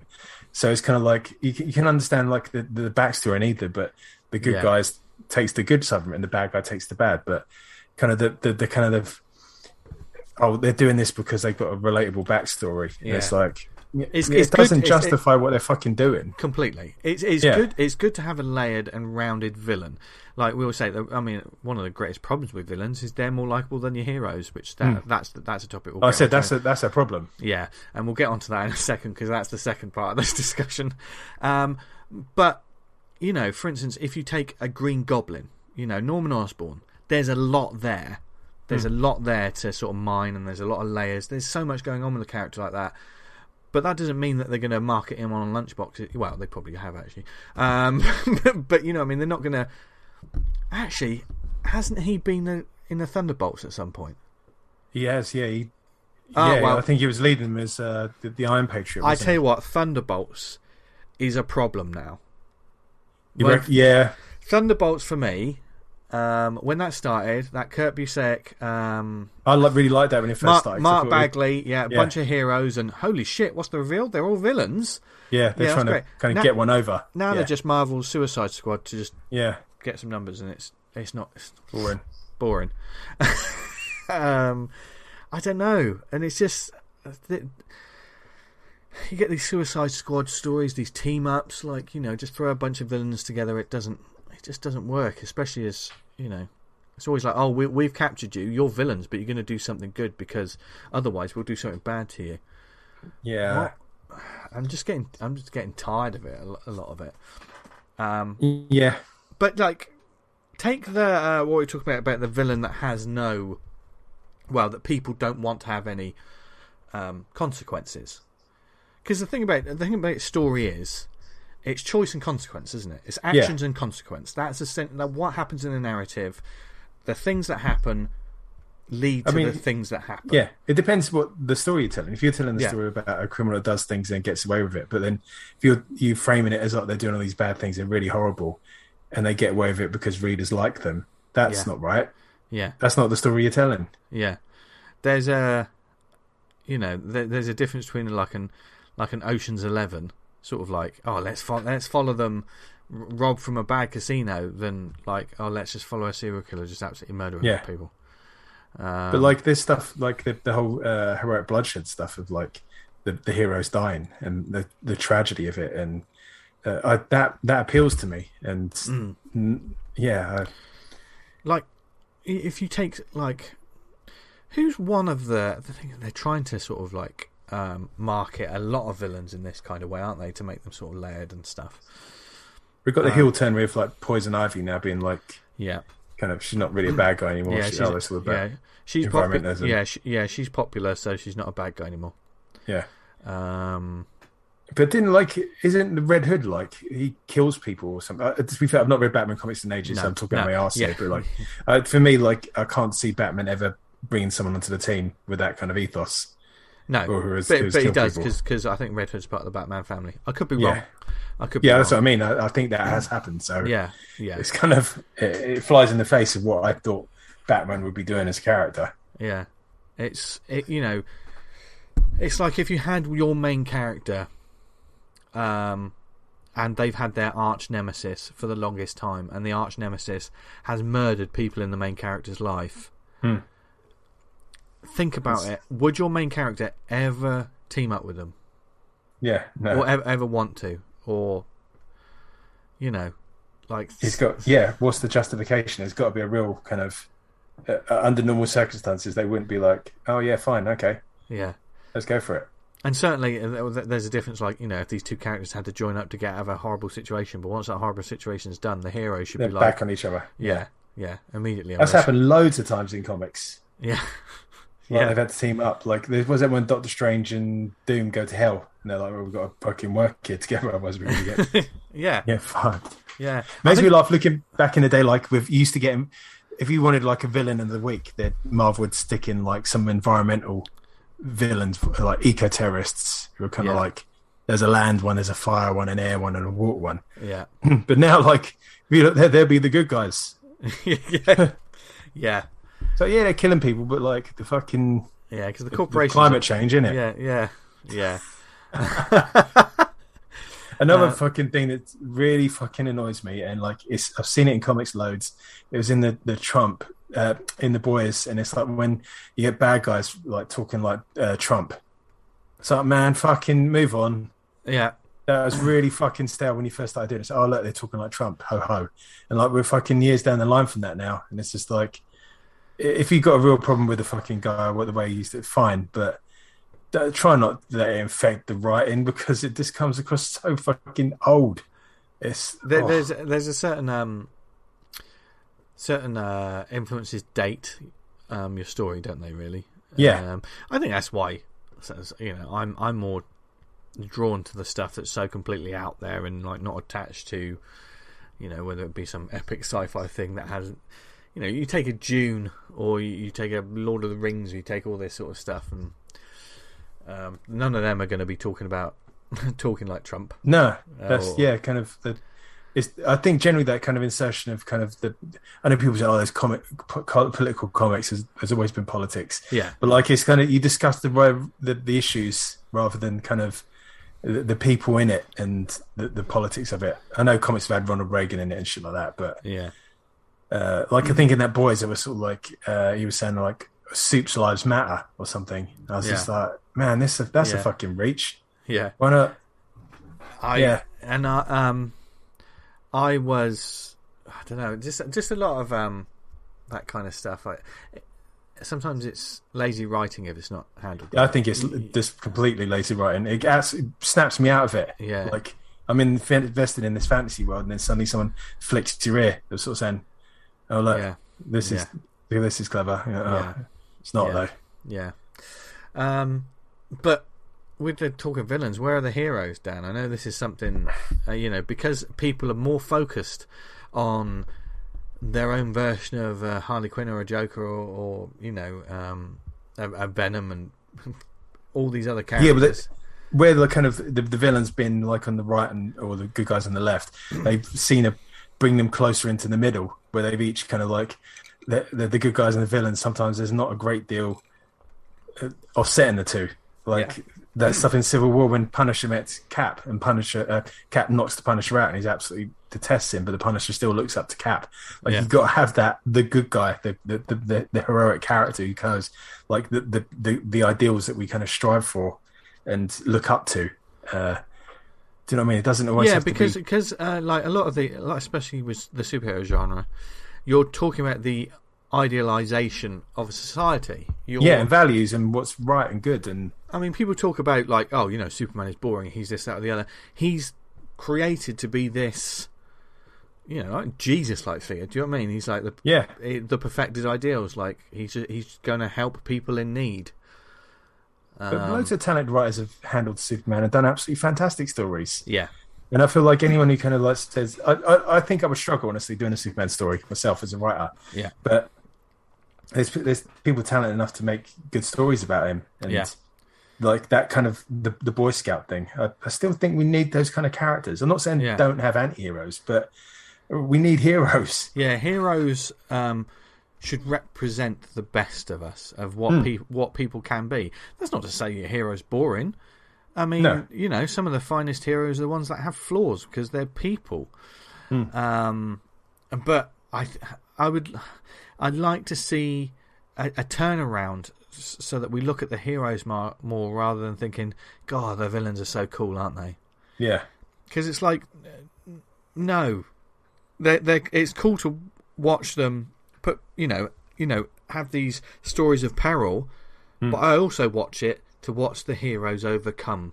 Yeah, watching heroes, it's overcoming kind of hard times and working and striving for what's right and decent and good. And kind of people say, well, what's right and decent and good? Like, okay, fair enough. That's a kind of deep subject, but we are talking comics here. And... yeah.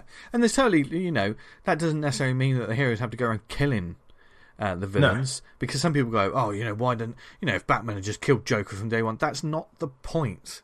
Yeah, that's not the point. And they say you got to understand, you work in that limitation that as a company they can't kill the fucking Joker. Yeah. But even if it wasn't a Batman, but just say your character was a sort of Batman style character, I'm not saying that some indie creators do that as a lazy. Never. Never. But you have to create almost, if you think about your hero, you have to create the moral code for that hero and then stick to it. Because the moment that hero strays from that moral code, that becomes a story in itself, isn't it? Really? Yeah, I mean, Cap's done it when he shot people. He shot a couple of terrorists with a gun because he had to stop them, and he beat himself up over it because. Yeah. I think Punisher's killed police officers before and kind of he rationalises it himself, doesn't he? He runs the hand now, Dan. So that's all. Yeah. See, that's again like you just moved that. Yeah. Yeah. Because the Punisher symbol is problematic. Yeah. One thing I would say is, well, just don't do stories about them for a bit. Just sideline it. Look, how about we promote some actual positive superhero characters? You know, that's what I like about it. That's not to say you can't do a hard hitting story about it, because Invincible, that's a pretty hard hitting story, but he's a whole point of that. The character's on the up and up. He's trying to do the right thing. He's trying. I mean, I haven't read it, Dan. So let's take that as a basis. Well, one of the interesting things is nearly about 2/3 of the way through, he comes up against a bad guy character, and he realizes his methods were actually like, though they're wrong, they will save a lot more people going forward. So he starts coming around to the rationale of, fuck me, if we do this, it will cause a lot of misery, but it will save infinitely times more down the road. And as a hero, obviously that's going to appeal. So you kind of, rather than trying to fight crime, just absolutely stamp it out so it doesn't come back. And that's a good kind of like idea and philosophy they work for in the books. Mm. But they discuss the books discusses it though, doesn't it? It works. Yeah. That's like a whole thing, isn't it? It's a whole arc. Yeah, yeah. It's an ideology. And he has to fight his teammates because he believes contrary to what they believe, but they're both trying to do the right thing, but two different ways of going about it, which makes it fascinating. I mean, the whole idea of like one character sort of saying, look, one person, just the means justify the ends, versus someone that's like, I'm trying to save everyone, ends justify the means.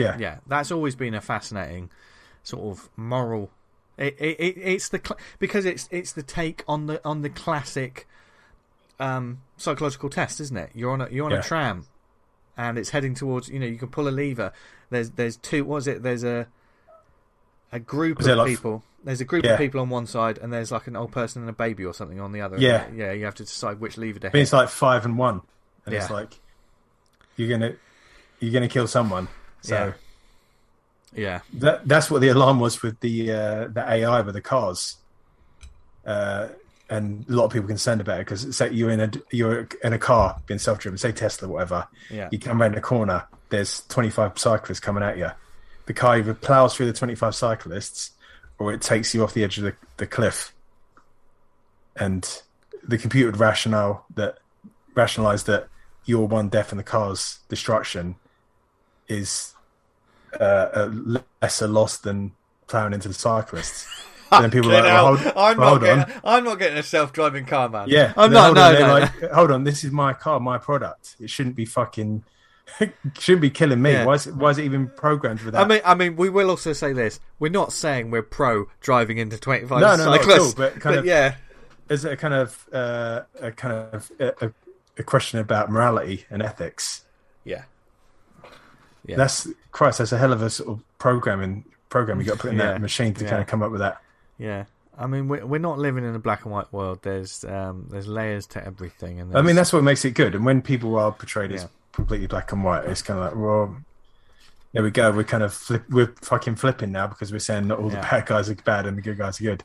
It's an interesting subject. Yeah, some of the best stories inspire discussion, but sometimes I feel like we lose sight of the right and wrong when it comes to some of our fantastical narratives that we read, I think. And also there's a certain fan ownership that comes into it, which I think is just silliness. If a writer, if a creative team want to take a character in one direction, they can do that. It will either sing or it will drown. Just let the quality of the story stand on its own. You don't need to throw someone death threats like a pathetic knob idiot before things are finished. I shared that thing with you. It was months ago now, but like one of the execs, like an animation company, and they were saying like how nowadays the parents don't want cartoons that make the kids question stuff and give them stuff to think about. They just want to stick them in front of the cartoon for 25 minutes, and then when they're done, they're done. Do you know what I mean? Not like get a fucking morality play like in He-Man or G.I. Joe. Yeah. Where sort of Orko fucks someone over to get a new hat. Yeah. And I said, was that the right thing to do, Orko? No. I don't care. I don't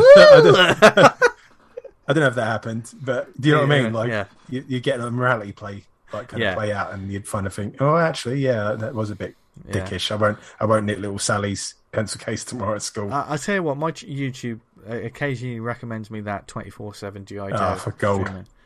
Yeah. Anyone who isn't aware that if you like G.I. Joe on YouTube, Hasbro 24/7 streams the episodes constantly. Just jump in. So you good. sent it to me, and I fucking watched about 3. Yeah. It's great. Love it. Yeah. That's this real clear morality lines. Good guys, bad guys. Yeah. No one's getting absolutely murdered. I mean, the things are exploding, but Yeah. The action figures escape in the end. Yeah. Yeah. Yeah. On the flip side, I've been because I've been watching like old war stories. I started like transitioning to listening to people like soldiers who've come back from war, and it went on to Vietnam stories. I was listening to people on YouTube, and it's like, fuck me, that is fucking heavy listening. It's amazing. Two people can go into the same thing, and one comes out completely different to the other person, and you honestly think, well, I know what it's going to be like when they talk about Vietnam survivors, and it's just the stories that no way, God, this guy's like a fucking ray of sunshine. He's absolutely like trying to do his best, and there's another one who just like, oh fucking, that was a hellhole, and it's really interesting. It's spurred from that autobiographical stuff when we were talking about people doing their comics, and they've got nothing to talk about except going down and buying biscuits and walking the dog. And it's like, then you listen to stories of people who fucking done stuff. I'm not going to say remarkable things, but done. Yeah. Lived a life. Yeah. And I mean, there's I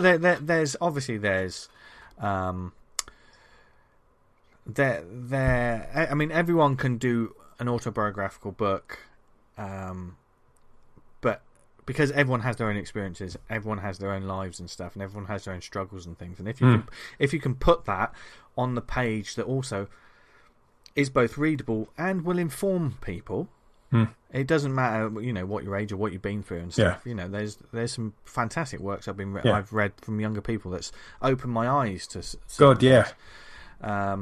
So it isn't always I don't. No, you don't have to serve in a foreign war to kind of do an autobiography.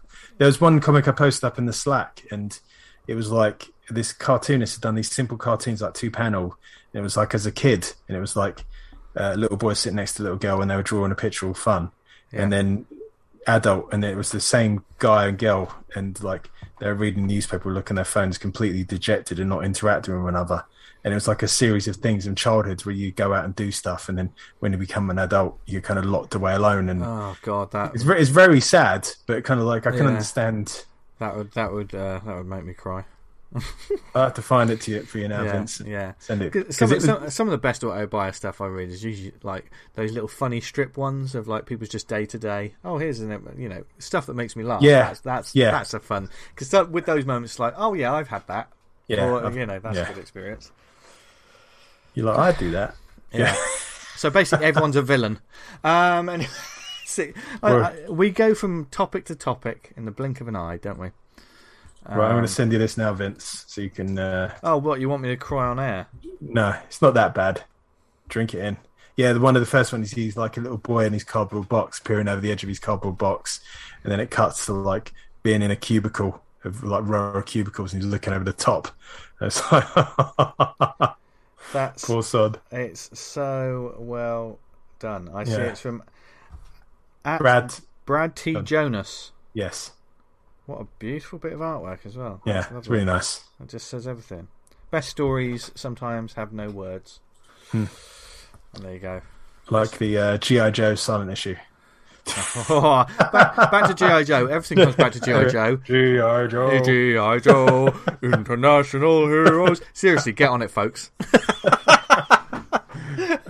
You'll learn how to fire laser guns. Yes. Anyway.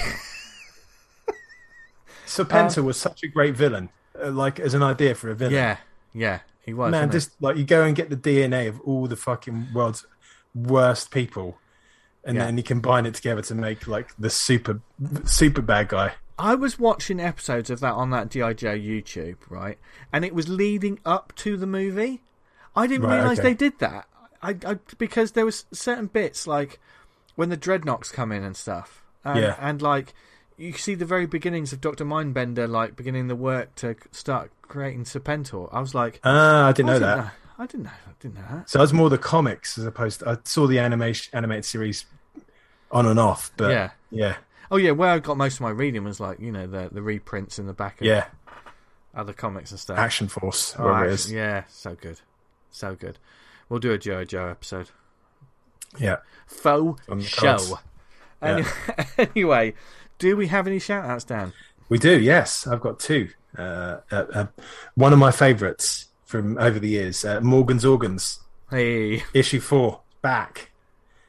Morgan's Organs is a comedy series about sentient beings who control college student Morgan's body, except they don't really care about his well-being. Do you remember the Odd Bods? It's kind of like the brain's got a character and all these different organs have got their own characters. Last one was fucking an absolute corker, issue 3. Morgan wakes up from like blackout night of drinking, and like his whole body is absolutely mashed up, and Morgan's organs have got launched an investigation to try and track down what happened. And it's genuinely funny, this comic. And for book 4, it says we're going deeper into the body than ever before, with a story about the journey of sperm. You'd never thought it, but these little dudes had so much to teach us about appreciating life because it's such a fickle, precious moment. It's going to be an emotional journey about friendship, glory, and loss.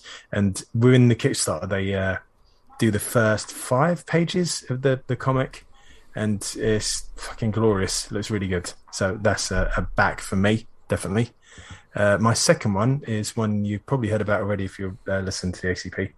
It's the Skrawl Lords 2 comics magazine. Yeah. Skrawl 2, a comic magazine featuring the Skrawl Lords and special guests, comics, interviews, features, Skrawl. And that's hammering its way towards the target. This last time was such a quality product. So good. Yeah. It's just the pinnacle of kind of just the art, just everything coming together. The print production on it, spot on. It's and pro level. I mean, it's the crew. The Skrawl Lords came together, but like it feels like as a publication, it's also evolving as well, isn't it? And it's sort of it'd be very interesting to see how this, like you said, Vince mentioned you're going to kind of cut back on stuff because for so many Kickstarters are fucking backed. Yeah, I'm definitely going to be back in Skrawl 2 and Morgan's Organs. Yeah. Then I've got like fucking chill back, Daddy-O. Yeah. Chill back, Daddy-O. You're so hip and trendy, cat. You're one groovy cat, baby. Anyway, we have a few recommendations. We've got 2 each. I'm going to kick us off with a little sort of slight shout out as well. Because as I talk, this Kickstarter has 3 days left to go. And my first recommendation is The Final Curtain, a Spatchcock mystery, which is a comedy about a retired carpet salesman turned private detective stumbling into a murder mystery. This is written and drawn by Gavin Mitchell. The concept was created by Gavin Mitchell and Jim Banfield. I was very lucky enough to get my hands on a digital PDF of this and read it. This is a 65 page, well, that's story pages. It's going to be an A5 black and white book, and it is glorious. This comic, it made me laugh all the way through. The story is in the quaint seaside town of Cramphorn. Private detective Spatchcock spots an opportunity to fulfill his childhood dream of acting on stage at the Civic Theatre, but with a moribund love affair, an egotistical leading man, and an increasingly homicidal director, Spatchcock soon learns that the drama isn't limited to the stage, especially when one of the cast is murdered.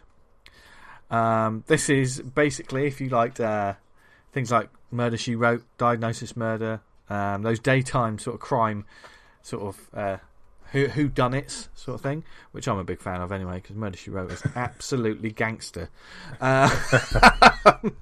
It's really right up your alley, this book. But it's also just, I mean, Gav's been what's the other? Is it I've forgotten the other titles he's working on. Grumpy Corn. Oh, he's not. He's not. He's done that in the past. No, I've forgotten the. God damn it! I can't remember the other title he's been working on recently, which was just on Kickstarter. But this is Gav's sort of one-man show, and it has a wonderful UK comedy feel about it. And you'll definitely, if you've when you get your hands on this, definitely look for certain, not obvious likenesses, but there's certain people that I definitely recognise from the UK comedy circuit. Nice. Now, this is the comedy circuit of like the Big Train sort of era. If you watched Big Train, Peg. you may recognise a few people in this that are sort of like, you know, if they were cast in this adaptation, they would be these characters. But it's wonderfully done, wonderfully paced. I mean, a lot of it it's a very much a sort of dialogue heavy sort of book. It's rather, you know, because these sort of shows were very much just people talking to people. Spatchcock himself is a gloriously sort of he's got that, he looks like a retired colonel. I know he's a carpet salesman, but he's got that sort of like Colonel Mustard look about him, which is wonderful. Says on the inside cover, after retiring as Cramphorn's premier merchant of carpets and floor covering accessories, Spatchcock pursued his true passion and established the town's first detective agency, because beneath its quaint plush pile appearance is a mouldy underlay of crime, murder and mystery. And also this I knew I was going to like this book because on one of the inside covers there's just a picture of a Battenberg. I fucking love Battenberg. There's a lot of cake talk, there's a lot of murder and mystery, there's a lot of laughs to be had. Gav does this wonderful black and white half-tone sort of pattern throughout as well, which adds so many layers.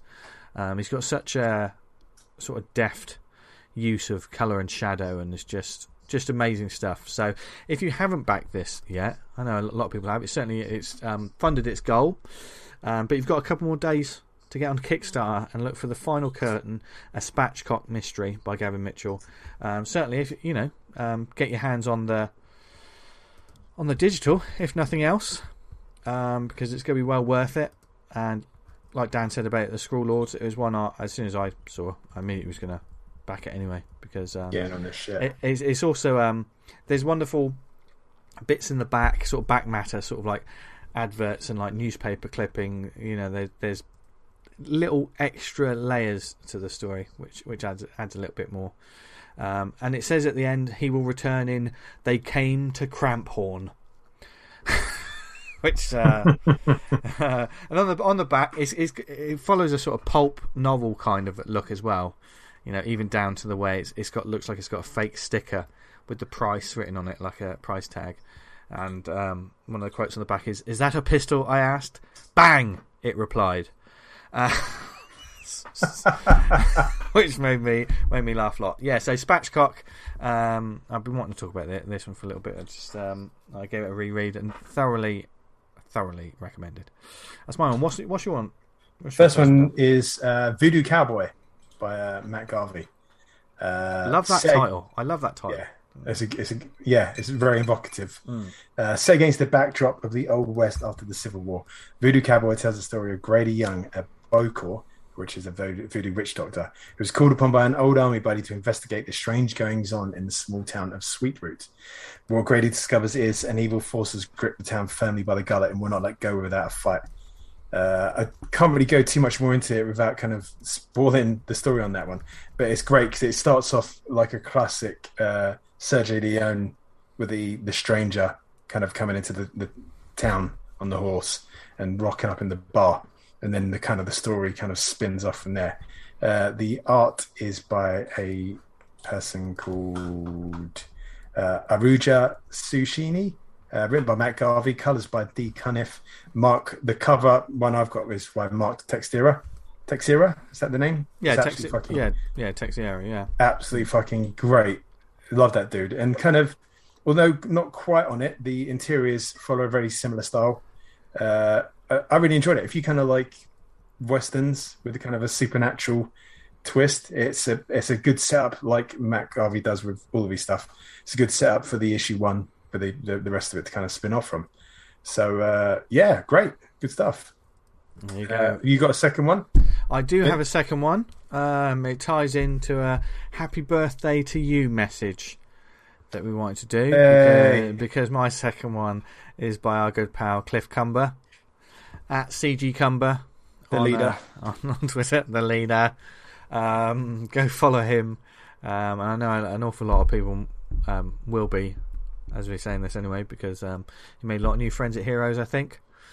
And well worth it, because we love his artwork and we love him in general. So happy birthday, Cliff. I know as we're recording, I believe it's today, isn't it, Dan?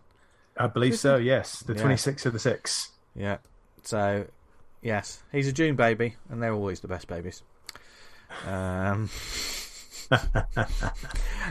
this is Discarded Paper, which is a zine of thoughts and memories, 2021 to 2022. I know he printed a few copies of this and just had them on the table at sort of Heroes, didn't they? I think it was just a 16-page. That's it. Yeah, little zine. I think he was tempted if you bought something from Tribute, he would give one away. Yeah, something like that. Yeah.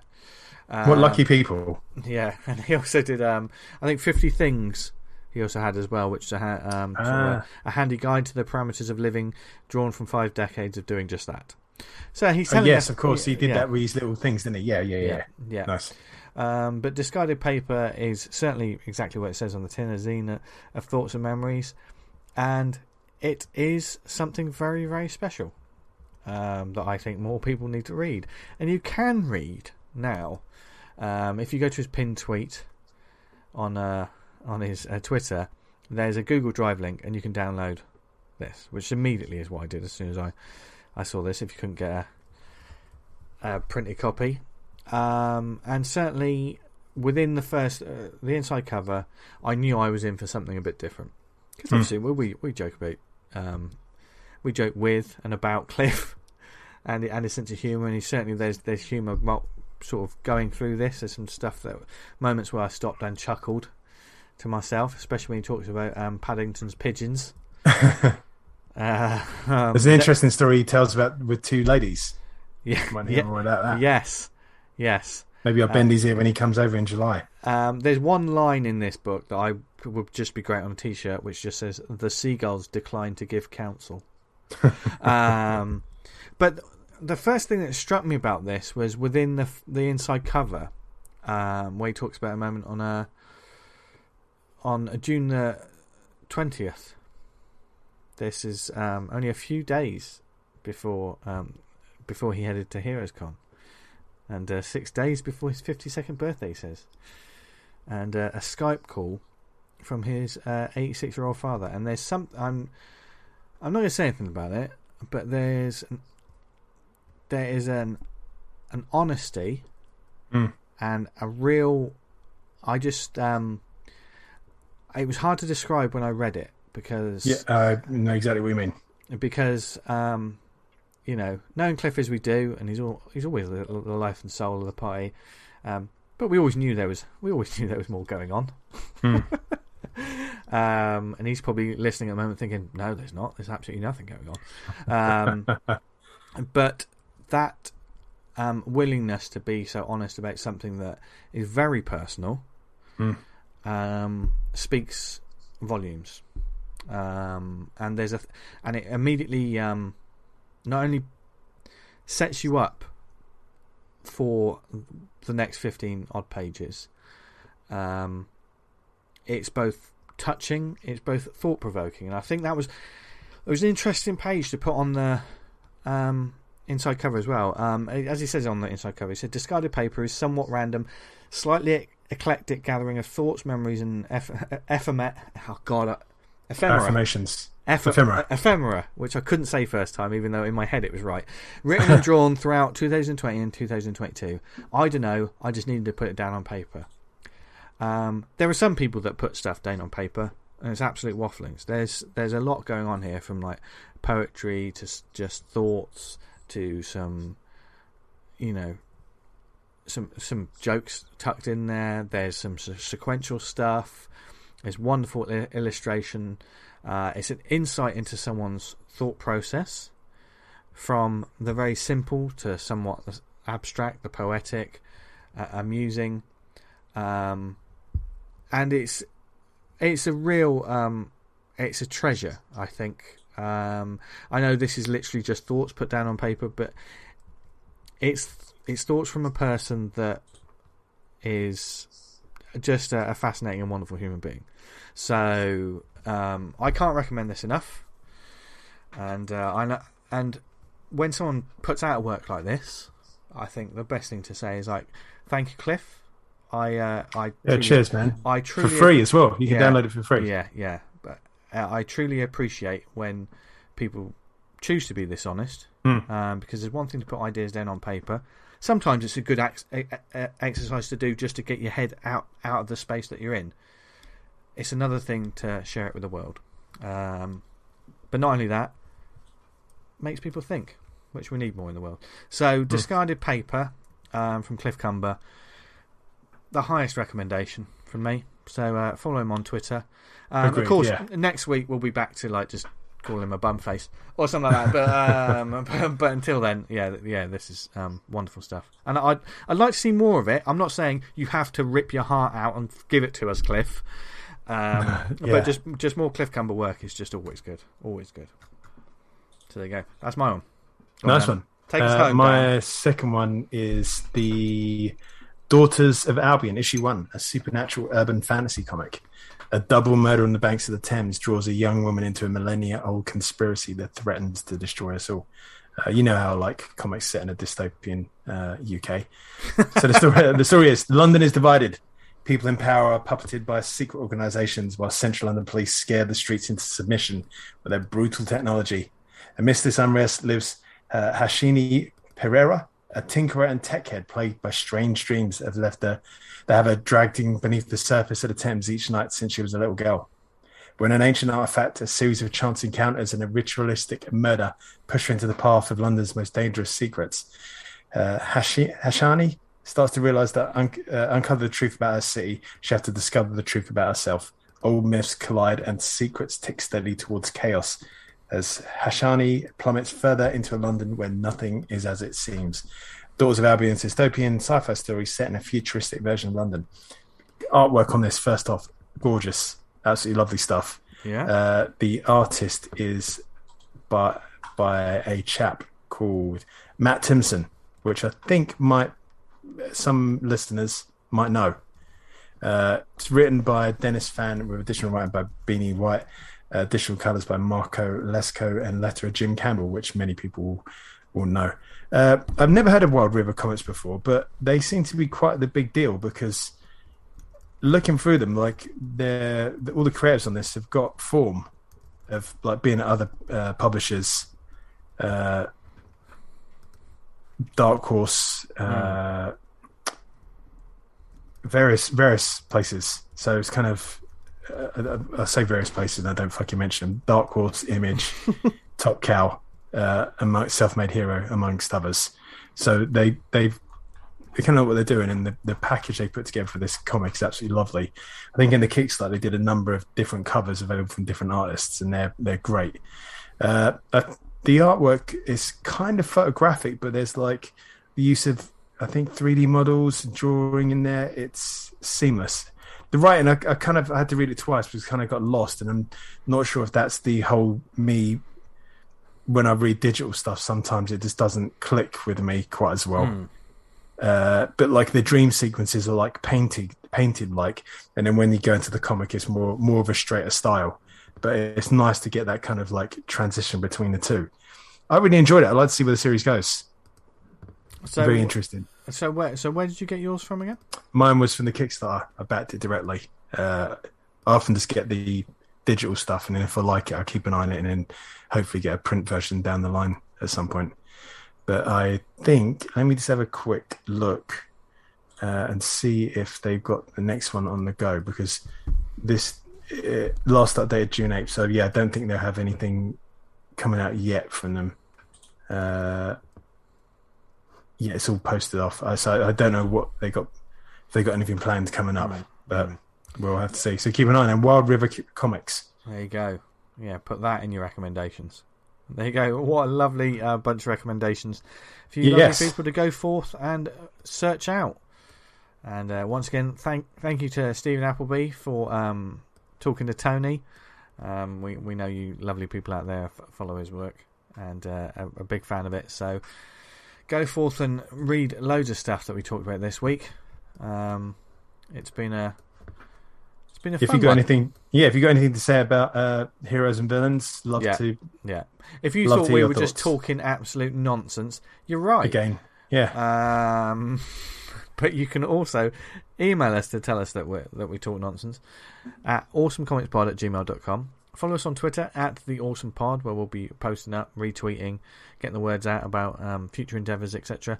If you're on Facebook, go to facebook.com/Awesome Comics Podcast. There's the community group Awesome Comics Talk on there, full of fantastic people, as is the Awesome Comics Podcast Slack group, full of channels from comic discussions to just people selling books, just all kinds of chat going on there. There's a follow-up chat based on each episode. There's all kinds. So get in touch with us to find out how to join that, because it's a wonderful community of people on there. Thank you for joining us, whether it was on the website awesomecomics.podbean.com. If you listen to us on Apple Podcasts, subscribe and leave a review. It helps get the word out about this show and everything we talk about on a weekly basis. We're also on places like Spotify, Amazon, Stitcher, Podnose, Podknife. What other networks are we on, Dan? Pod Bad Guys. That's terrible. I'm not as good as this as Tony. Well, Pod Bad Guys actually sounds like it probably is a thing. But it's kind of not intimidating, but like when you look at how many podcasts there is about people doing comics, there's fucking loads. There's loads. And that means that we appreciate you lovely people tuning in every week, because we really do appreciate it.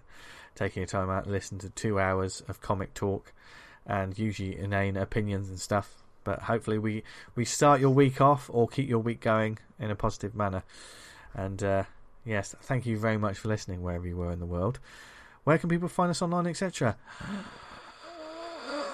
Dan? Me, obviously, because only me and you. At Twitter, at Vanguard Comic, and you can read Vanguard at vanguardcomic.com. Also come and see me on the Patreon, which is patreon.com/Vanguard Comic. Yes, and also check out neverwriteanything.com. Yes, you can get all your Tribute Press needs, as well as Tony's excellent podcast, like a sister series. So, there you go. Go forth, check it out. Have a lovely week. We'll be back with a returning guest next week to talk about another interesting topic, as always.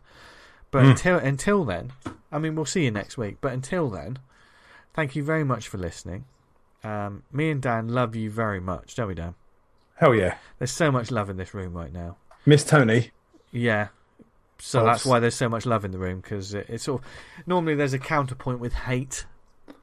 there's a certain balance, so we're unbalanced. There's too much love in the room. It's almost like wetter here. There's a reference. Yes. 90s reference that. Yep. And I'm aging day by day. So while I do that, go forth and read loads of comics, make loads of comics. Have a great week. And from Dan, I'm going to say it, Tony and myself, have a brilliant week. And Dan, what do you think they should do this week? Stay awesome. Can't say fairer myself. Bye, everyone. See ya.